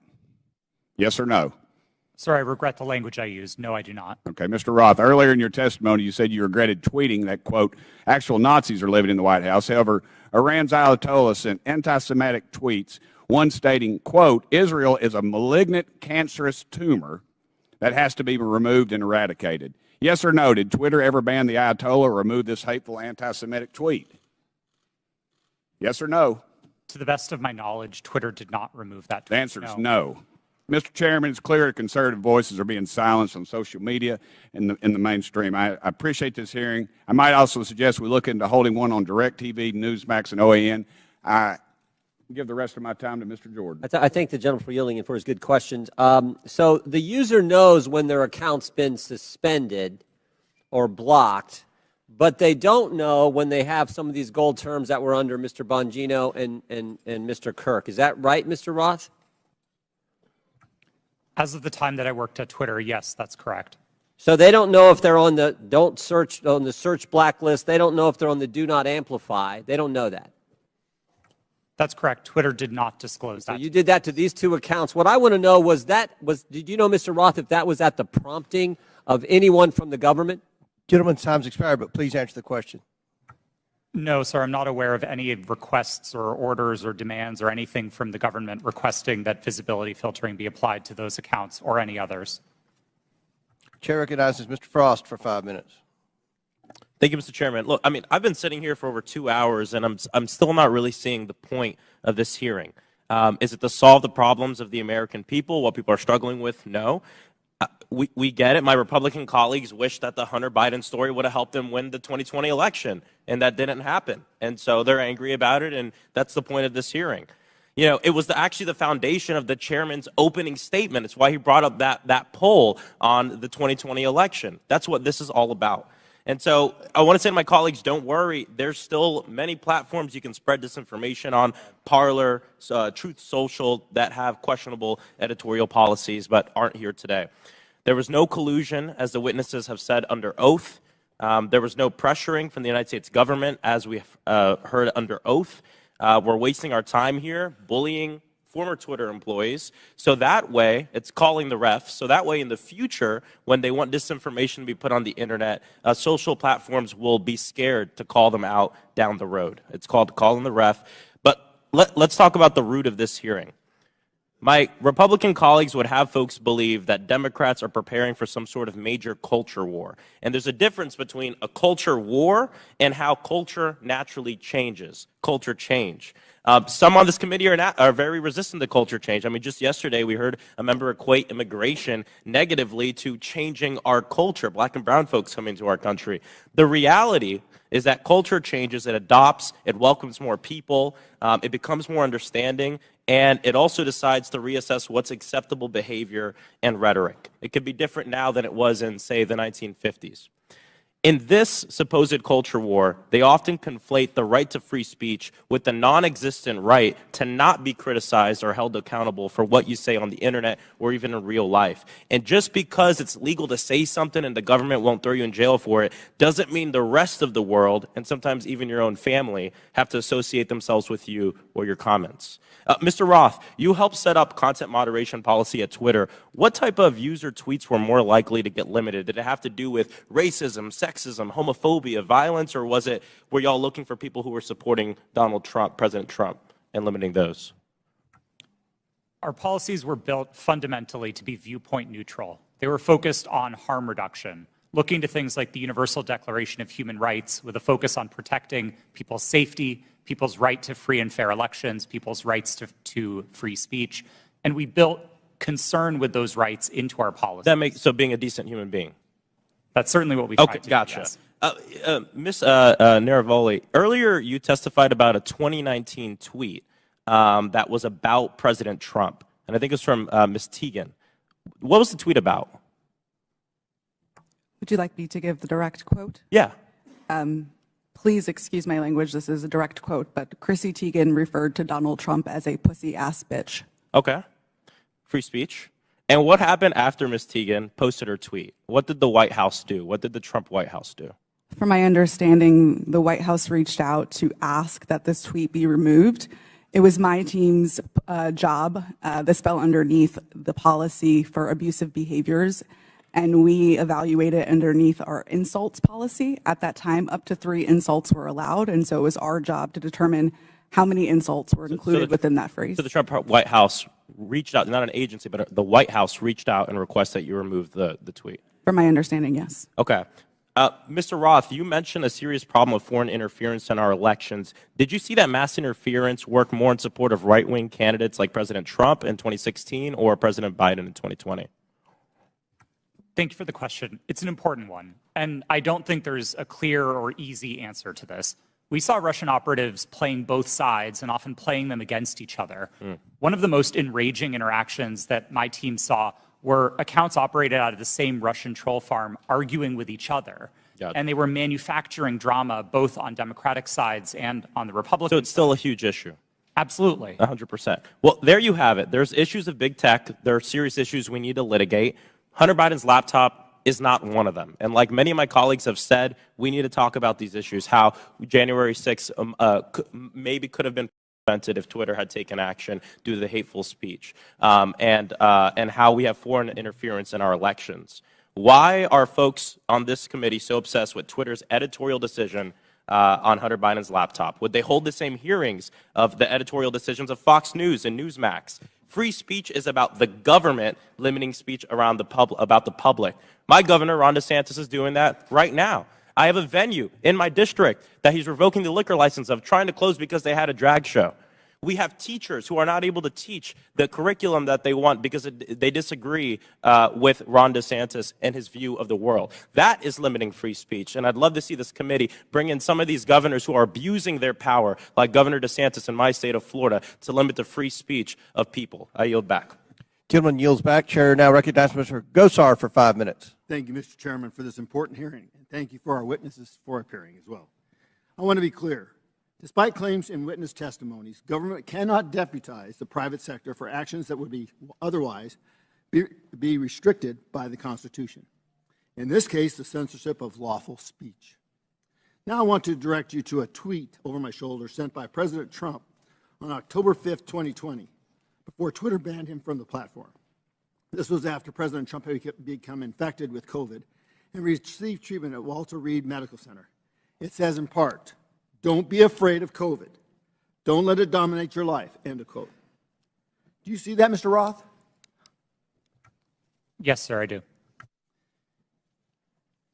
Less than an hour later, you received an email from James Baker at Twitter, reproduced behind me as well, saying, quote, "Why isn't this POTUS tweet a violation of our COVID-19 policy, especially the don't be afraid COVID statement," end of quote. Isn't that correct, Mr. Roth? Yes, I believe that's the email displayed. Now, Mr. Baker, was it your understanding that the Twitter COVID-19 policy was people should be afraid of COVID? Sir, my recollection. Yes or no? Could you repeat the question, sir? Was it your understanding that Twitter's COVID-19 policy was, quote, people should be afraid of COVID? Yeah. At that point in time, I did not fully understand what Twitter's COVID misinformation policy was, and so I was trying to understand. I'm recapturing my time. So maybe you thought that Twitter's policy was that it should dominate people's lives. Is that what you thought? I'm sorry, I'm having a hard time hearing you, sir.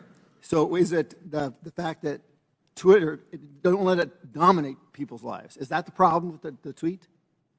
At that point in time, I did not understand fully. I was relatively new at Twitter, and I was trying to understand what the policy was, and therefore I was. I just want to ask you, the other two were asked, where did you go to medical school? I beg your pardon? Where did you go to medical school? I did not go to medical school. Good. Now, I'd like to have a yes or no from each of the witnesses on these following questions. Did you or others at Twitter communicate with government officials by means of disappearing messaging systems like Signal, Snapchat, or Wicker? Mr. Baker, yes or no? Have I ever communicated with a government official using those? Yes or no? I don't recall.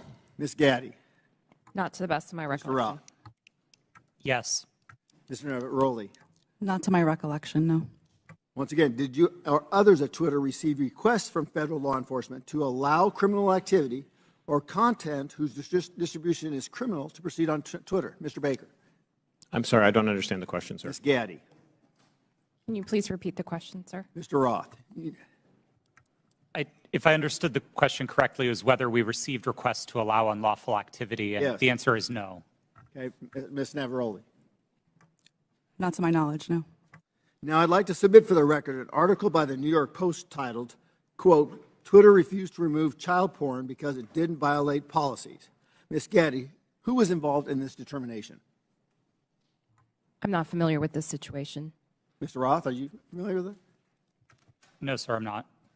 Once again, I'd like a yes or no from each of the witnesses. Did you apply labels to users with an administrative tool to downrank them? Mr. Baker?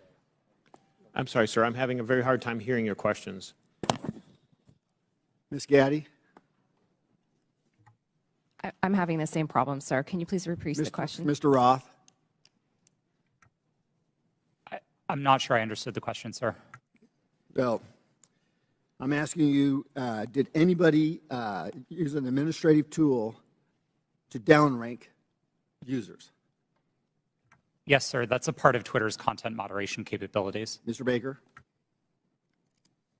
Well, I'll rely on Mr. Roth. Okay, Ms. Gaddy? Yes, we're very public about our recommendation systems and how they work. Mr. Chairman, today's witnesses played a central, powerful, and disturbing role in limiting not only free speech, but even people's good faith inquiries and research regarding their own health. The internet is increasingly where my constituents go to engage in civic discourse. Our liberties as Americans will be diminished if we do not recognize our speech is increasingly virtual and right now subject to hostility and threatened through bans and deplatforming. The suggestions by witnesses that all of the removal of, quote, lawful but awful speech, quote, was done in favor of users is bunk. We could just as easily provide content filter options to allow lawful speech, letting users decide what lawful materials they do or don't want to engage with. But you didn't.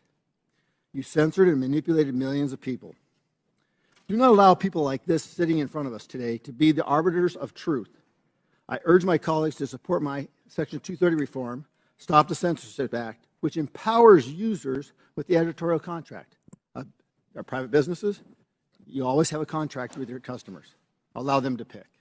I yield back my time. Gentleman yields back. Chair recognizes Ms. Balin.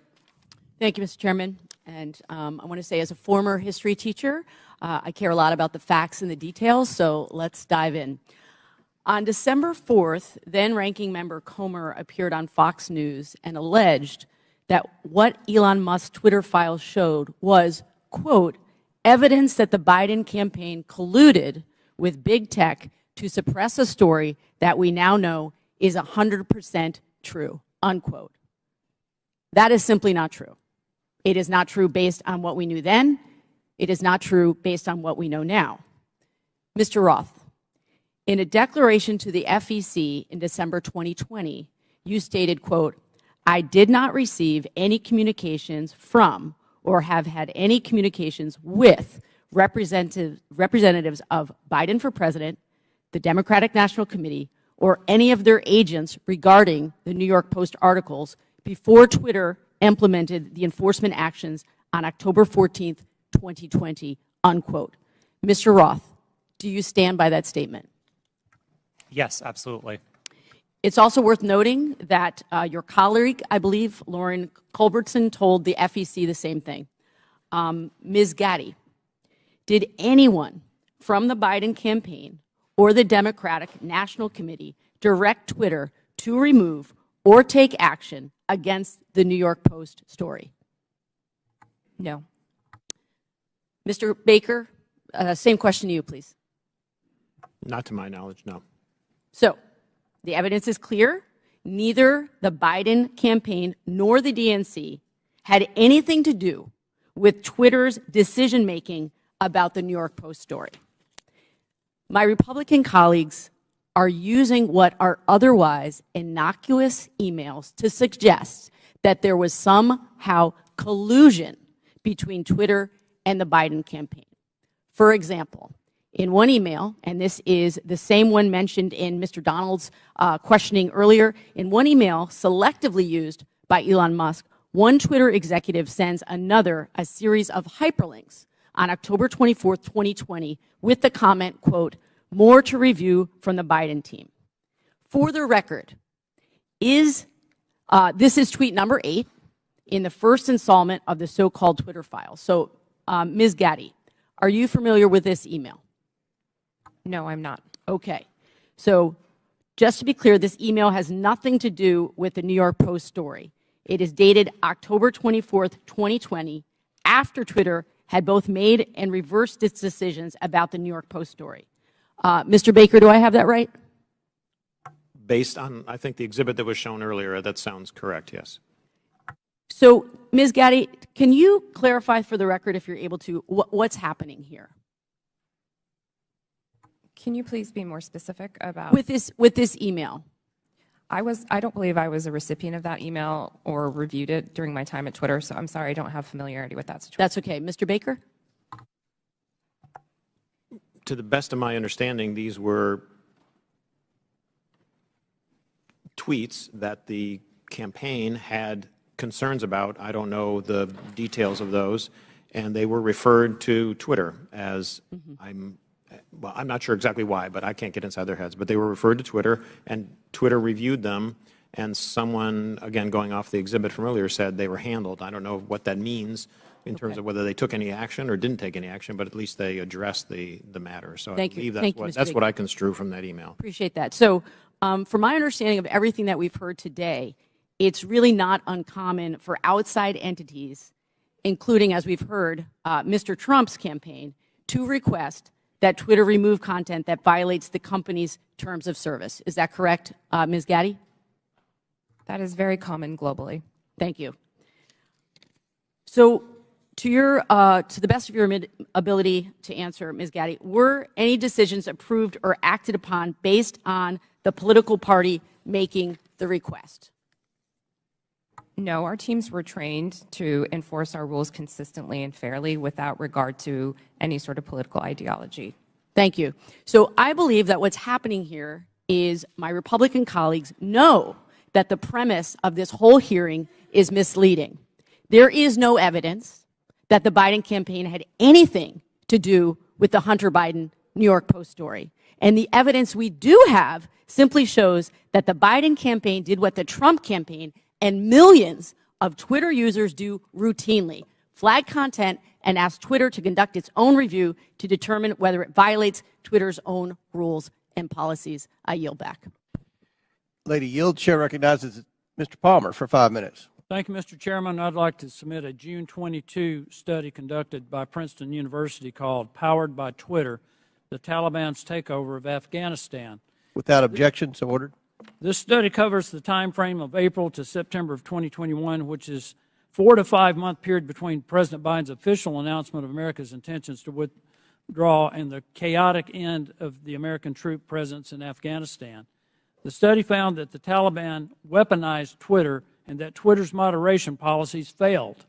There were more than 126,000 accounts in the Taliban support network, and 83% of these Taliban-associated accounts were created before 2021, well before Twitter could claim that these accounts represented a government. These accounts shared graphic images and videos depicting dead and decomposing bodies and rampantly spread disinformation about the facts on the ground in direct violation of Twitter's public policies. Taliban tweets were shared millions of times in the summer of 2020. The study also found that 3/4 of Taliban content was produced by only 20 accounts, which is suggestively straightforward. By the way, the U.S. government classifies the Taliban as an insurgent group, in case some of my colleagues don't understand what real insurgencies are. Mr. Roth, why wasn't Twitter more effective at curtailing the clear-cut content violations by Taliban Twitter accounts?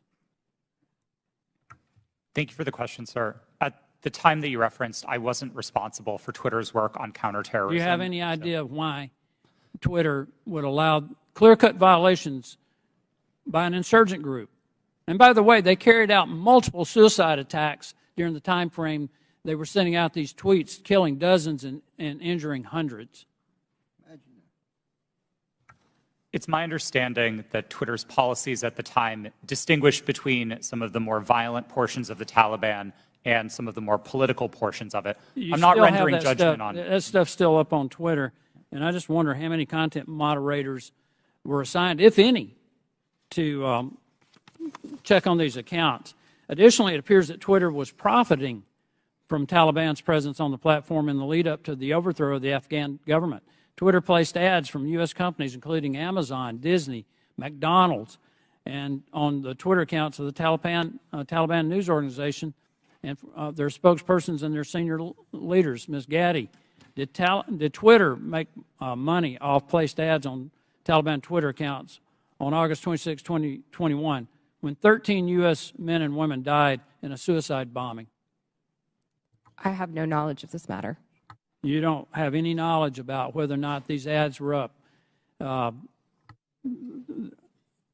do not. According to Twitter, the decision to ban President Trump was after a close review of his tweets and the context around them, specifically how they are being received and interpreted on and off Twitter. On June 3rd, 2018, the Iranian Ayatollah Khomeini. Now, did Twitter do that?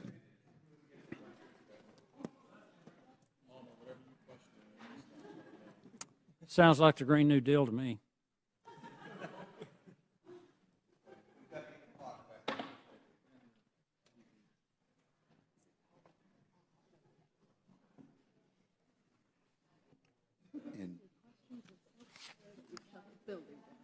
It's your fault, Coach.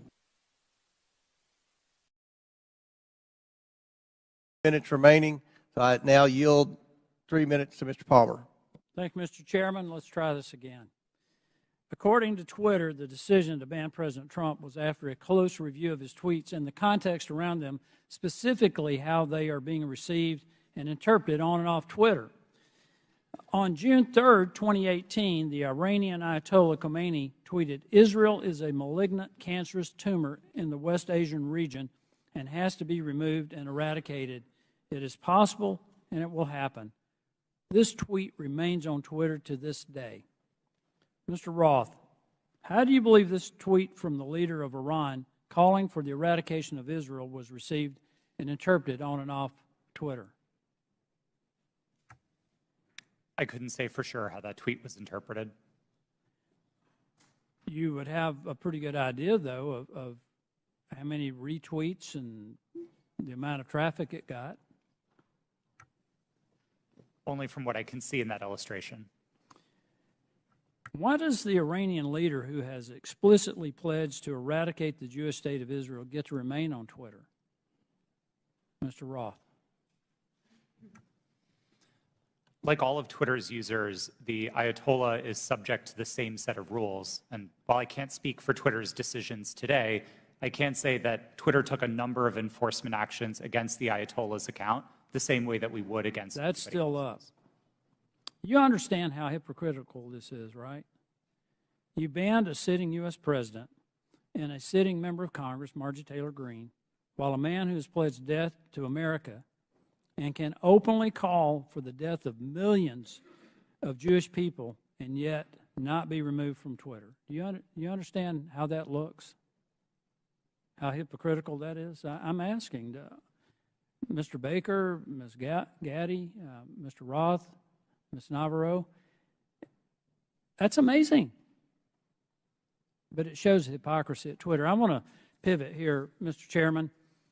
Mr. Goldman made a very troubling statement claiming that as Vice President Joe Biden fired the Attorney General of Ukraine, since he had knowledge of this prior to becoming a member of Congress, Mr. Goldman should provide to the committee documentation about this action. We should know who authorized Vice President Biden to take this action against the Ukrainian Attorney General. We need to know, was there an investigation to justify the firing of the Ukrainian Attorney General? And if yes, who conducted it? He needs to provide all details involving this action, including Vice President Biden's threat to withhold $1 billion of U.S. funding if the Ukrainian AG was not fired, and who authorized Vice President Biden to make that threat. I would request that the committee look into this, and I yield back. Gentleman yields back. Chair now recognizes Ms. Lee for 5 minutes. Thank you, Mr. Chair. This has been an incredibly electric hearing. It'd be funny if it weren't real life. I understand my colleagues on the other side of the aisle want to be victims so very badly. But Ms. Navaroli, if I understand you correctly, public criticism and allegations of anti-conservative bias are actually making Twitter and other social media companies less willing to enforce their own policies against political conservatives, correct? Yes, that was my understanding based on research that was done at Twitter. Meaning the same Republicans insisting on making themselves a victim is working? Could you repeat the question? The same Republicans, folks on this panel who are insisting on making themselves victims in this conversation about Twitter censorship and other accusations they've made, is this working because of the conservative bias and the implications of it? Or the allegations of conservative bias? In other words, are the allegations of conservative bias making it harder for those in Twitter or those who are working there to enforce these policies against folks who incite hate speech or make it? Thank you for rephrasing that question, and thank you for asking it. Yes, these allegations are very much having an impact on the leadership within every social media company, as they hope to not receive allegations of being biased or in any way being politically leaning. Thank you. I'm not the only lawyer in the room. So you all know that while the Constitution does provide us the right to free speech, there are, of course, limitations. As Ms. Navaroli pointed out, we cannot yell fire in a crowded theater. Compromising freedom of speech may seem dangerous until we weigh that compromise against the men and women massacred in Buffalo, for instance, or the many other places where radicalized violent extremists found their motivation to kill on social media. This isn't about oppression. It's about public safety. This isn't about censorship. It's about protecting our democracy from misinformation. Ms. Navaroli, it was your job to decide whether someone was yelling fire in the theater. Could you describe the coded incitement to violence policy Twitter did not implement? Yes, thank you for that question. The coded incitement to violence policy was an incredibly nuanced policy that was created in order to fill the gaps that were existing in the already existing policies around violence. The policies around violence were explicit. So these were calls that said, I'm going to, I want to, I plan to, I wish to. Those sorts of incitements would have come down. Things like stand back, stand by. Things like I am locked and loaded and ready for a civil war were dog whistles that were not covered underneath the policy. Thank you. Could it have saved lives if it were implemented on January 5th, 2021, or possibly in November of 2020? I can't speculate as to what might have happened, and I do wish we would have acted. Thank you. Ms. Gaddy, the very same words that were plastered across Twitter were shouted at the January 6th insurrection. What threats do Americans face now that Elon Musk has removed all guardrails and welcomed back Donald Trump to the platform? Thank you for the question. I'm actually not really familiar with what the content moderation policies of Twitter are today. Okay, thank you. Social media platforms like Twitter must own up to their responsibility in spreading violence and chaos. I'd argue so too do members of this panel and institution. Thank you. I yield the balance of my time to Mr. Raskin. Thank you very much. Mr. Roth, I want to go back to the whole question of your finding hundreds of thousands of fake accounts set up by Vladimir Putin and the Russian Internet Research Agency, I think they called it, which was the propaganda arm in 2016, and I suppose to this day. Some have been suggesting on the other side of the aisle that it's illegitimate for the FBI or any representative of the federal government, presumably even Donald Trump, who did a lot of this, to contact private media entities in order to apprise them of anything, whether it might be the penetration of organized crime or child pornography or foreign malign influence. And I'm just wondering if you would give us a sense of how much work is actually being done, and I was going to check with you and Mr. Baker about that. How much work does Twitter and other social media entities do that relies on the FBI and other national security agencies? Thank you for the question. There is a considerable amount of work to address foreign disinformation at Twitter and also at other companies. And this work was reliant in part on intelligence shared with companies by law enforcement and by the intelligence community. I would regard that work as essential. At Twitter, we had dozens of people working just on these questions of election interference. Those teams no longer exist under Mr. Musk. And Mr. Baker, if you could. Thank you, sir. Just generally, I mean, it's a matter of public record that the FBI has worked with the public, including private entities, for decades. Indeed, they've had for some number of years now an office of, I think it's called Office of Public Sector Engagement. This is part of what they do in order to fulfill their responsibilities and to do their jobs to protect the country. Thank you. Yield back. Chair recognizes Mr. Armstrong for 5 minutes. Thank you, Mr. Roth. I'm going to continue down that line of questioning. So when you testified, you were just talking about working very hard to keep foreign troll farms from using Twitter and to engage in malign foreign interference. This sounds like a fairly robust undertaking. You said between 2016 and 2020, you had different teams stood up to do this. Constant vigilance? Yes, sir. That was the phrase that we used. Yeah. And these types of attempts are constantly evolving. They're trying to find new ways to penetrate your system, so you have to be engaging with it on a, and being willing to adapt on a constant basis. Yes, sir. That's right. And now we forward to 2020, and earlier you had testified that you were having regular interactions with National Intelligence, Homeland Security, and the FBI? Yes, I did. And primarily to deal with foreign interference? Primarily, but I would also say almost misinformation and all of that. exclusively. But you had said earlier, like your contact with Agent Chang was primarily with foreign interference? Yes, that's right. All right. And these were emails, were there meetings? Yes, Twitter met quarterly with the FBI Foreign Interference Task Force, and we had those meetings running for a number of years to share information about malign foreign interference. Agents from Homeland Security or intelligence, or just primarily the FBI?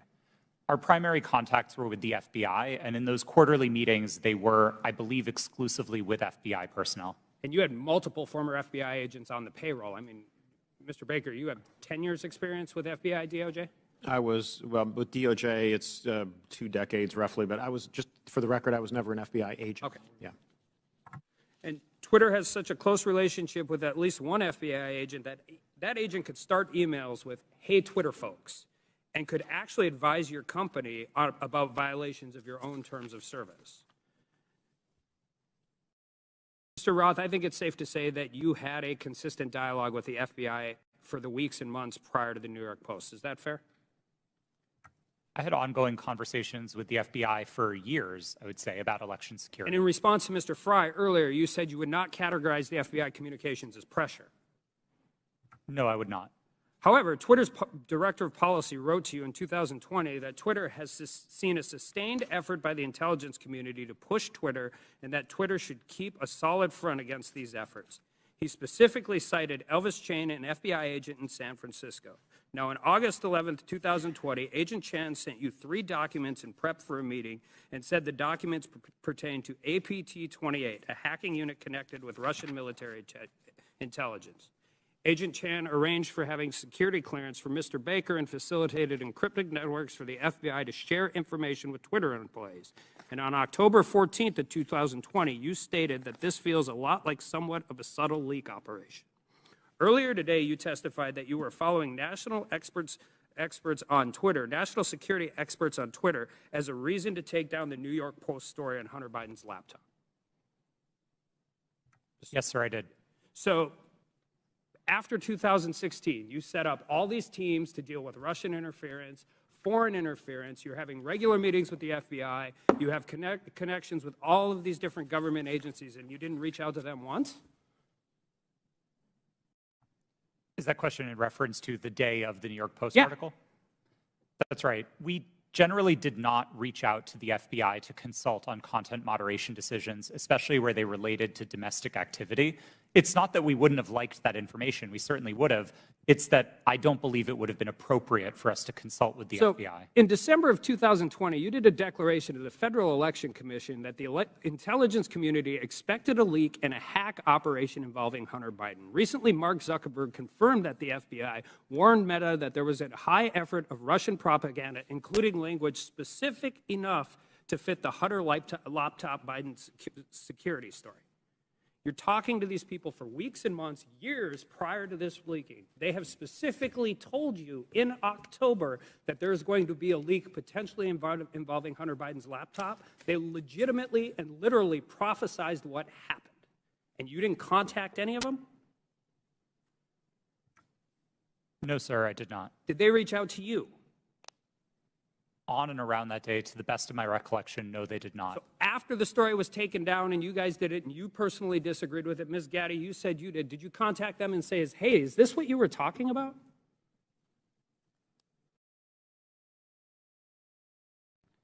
If that question was directed to me, no, I did Ms. not. Gaddy, did you talk to anybody from the FBI?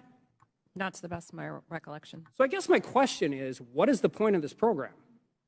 You have constant communication. They're set up for foreign interference. They've legitimately warned you about this very specific thing, and then all of a sudden everybody just walks away? Like, this is what you planned for. This is what you prepared for. This is the information. They told you exactly what was going to happen, and then you want, I don't care if it's members of Congress, you legitimately want the American people to believe we just completely cut off contact with all of the people who we were supposed to defend against? I don't think it passes the smell test, and neither do the American people. I yield back. Chair recognizes Mr. Kassar for 5 minutes. I'm honored to be a new member of Congress, where our purpose is to listen to the people and represent their voices and lift up our communities. After talking to thousands of people across Texas, asking them, What do you want me to work on for you as a new member of Congress? Not a single person told me they were concerned about a New York Post story on Twitter about Hunter Biden. Is that really what we're dedicating this committee's time to? Is that really what we're going to dedicate the next 2 years to? Our constituents of all political backgrounds are worried they're getting pushed out of their neighborhoods by spiking housing costs. They see their public schools suffering because we aren't supporting our teachers. In my state, our rural hospitals are closing. We have more uninsured people than anywhere in the country. We have the highest number of food insecure kids, and reproductive rights have been stripped away. We're talking about none of that. It seems to me that we're having these hearings so that people can beat their chest about Hunter Biden, maybe do some fundraising, get some headlines, and ironically post those on Twitter. If that's what House Republicans want to spend their time on, then that's their prerogative. But to me, it's a damn shame. We're here for a bigger purpose than that. Under the leadership of the legendary chairman, Jack Brooks from Texas, this committee implemented the Great Society through the creation of Head Start and the creation of Medicare. They investigated Watergate. They built the U.S. space program. Anything is possible if we all come together to work on what our constituents demand, if we make sure that we say to our constituents that your voice matters here. We could be ensuring that the historic investments in infrastructure and domestic manufacturing create good union jobs where we need them the most. We could take on free speech and civil liberties issues at home and across the world. We could be investigating and taking a look at these real threats of domestic terrorism and civil unrest. We could be making sure that our constituents' lives are better. But instead, we're focusing today on Twitter. The American people deserve better. I yield back my time to Mr. Raskin. Thank you very much, Mr. Kassar. Let's go back to this point about the Russian disinformation campaign. And just to refresh everybody's recollection, Mr. Roth, you learned, was it before 2016 or after 2016, that Vladimir Putin had commanded an entire campaign to try to invade the American election with social media messages on Twitter, Facebook, and so on? Was that before the election you learned or after? While there was some public discussion of it before the election, most of the confirmed information was only declassified after Election Day. Okay, so there was this powerful, massive campaign unleashed by a malign foreign actor interested in undermining American democracy with a specific electoral objective, right? Did you find that? Was he just trying to create chaos, or did he want to put the thumb on the scale with his intervention for either Hillary Clinton or Donald Trump? A bit of both, honestly. I think there was a significant amount of the troll activity on social media in particular that wasn't tilted one way or the other. It played both sides and it played them off of each other. And I think that's bad for America and it's bad for democracy. I think the hack and leak campaign was a bit more skewed because that focused very specifically on the DNC and on John Podesta. Okay, and so the hack and leak campaign against the DNC and Hillary Clinton was one meant to damage Hillary Clinton's campaign. Is that right?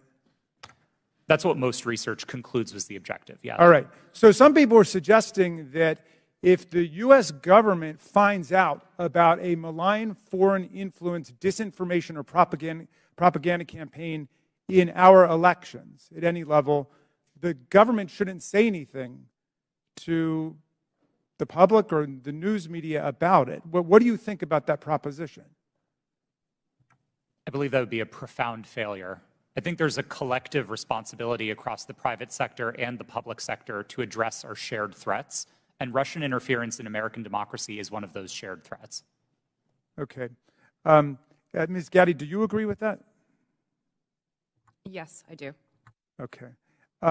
And just back to you, Ms. Navaroli, for a moment.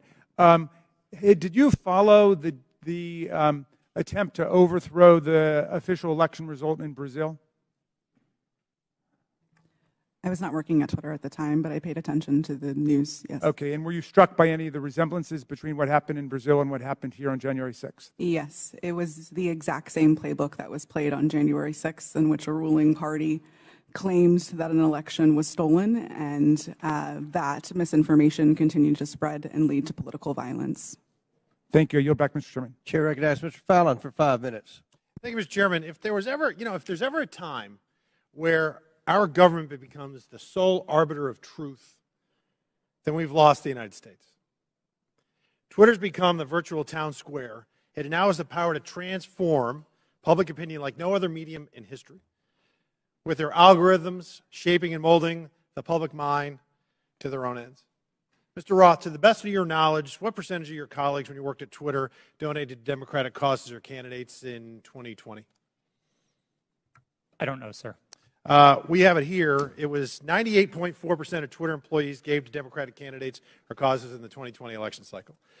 And believe it or not, those numbers actually went up in the 2022 cycle to 99.7% of Twitter employees donating to Democratic candidates and causes. So clearly, Twitter as a whole had a political bias. Mr. Roth, do you personally think that you have a political bias, and did you have one when you worked at Twitter? A personal political bias? No, sir. You didn't. That's remarkable because it's pretty obvious you did have strong biases when you compared, ironically using Twitter, people that worked in the Trump White House to Nazis. They were good folks that you simply disagreed with politically in our representative republic, and you compared them to the most evil people on the planet that murdered 60 million people, or at least were responsible for those deaths. You think that was a little bit hyperbolic? Yes, I do. As I said, I regret the language. I agree with you. It was. And so your political opinion spilled over into censorship work at Twitter. I think your biases had consequences, which you intentionally expressed through your propaganda and censorship role at Twitter. Additionally,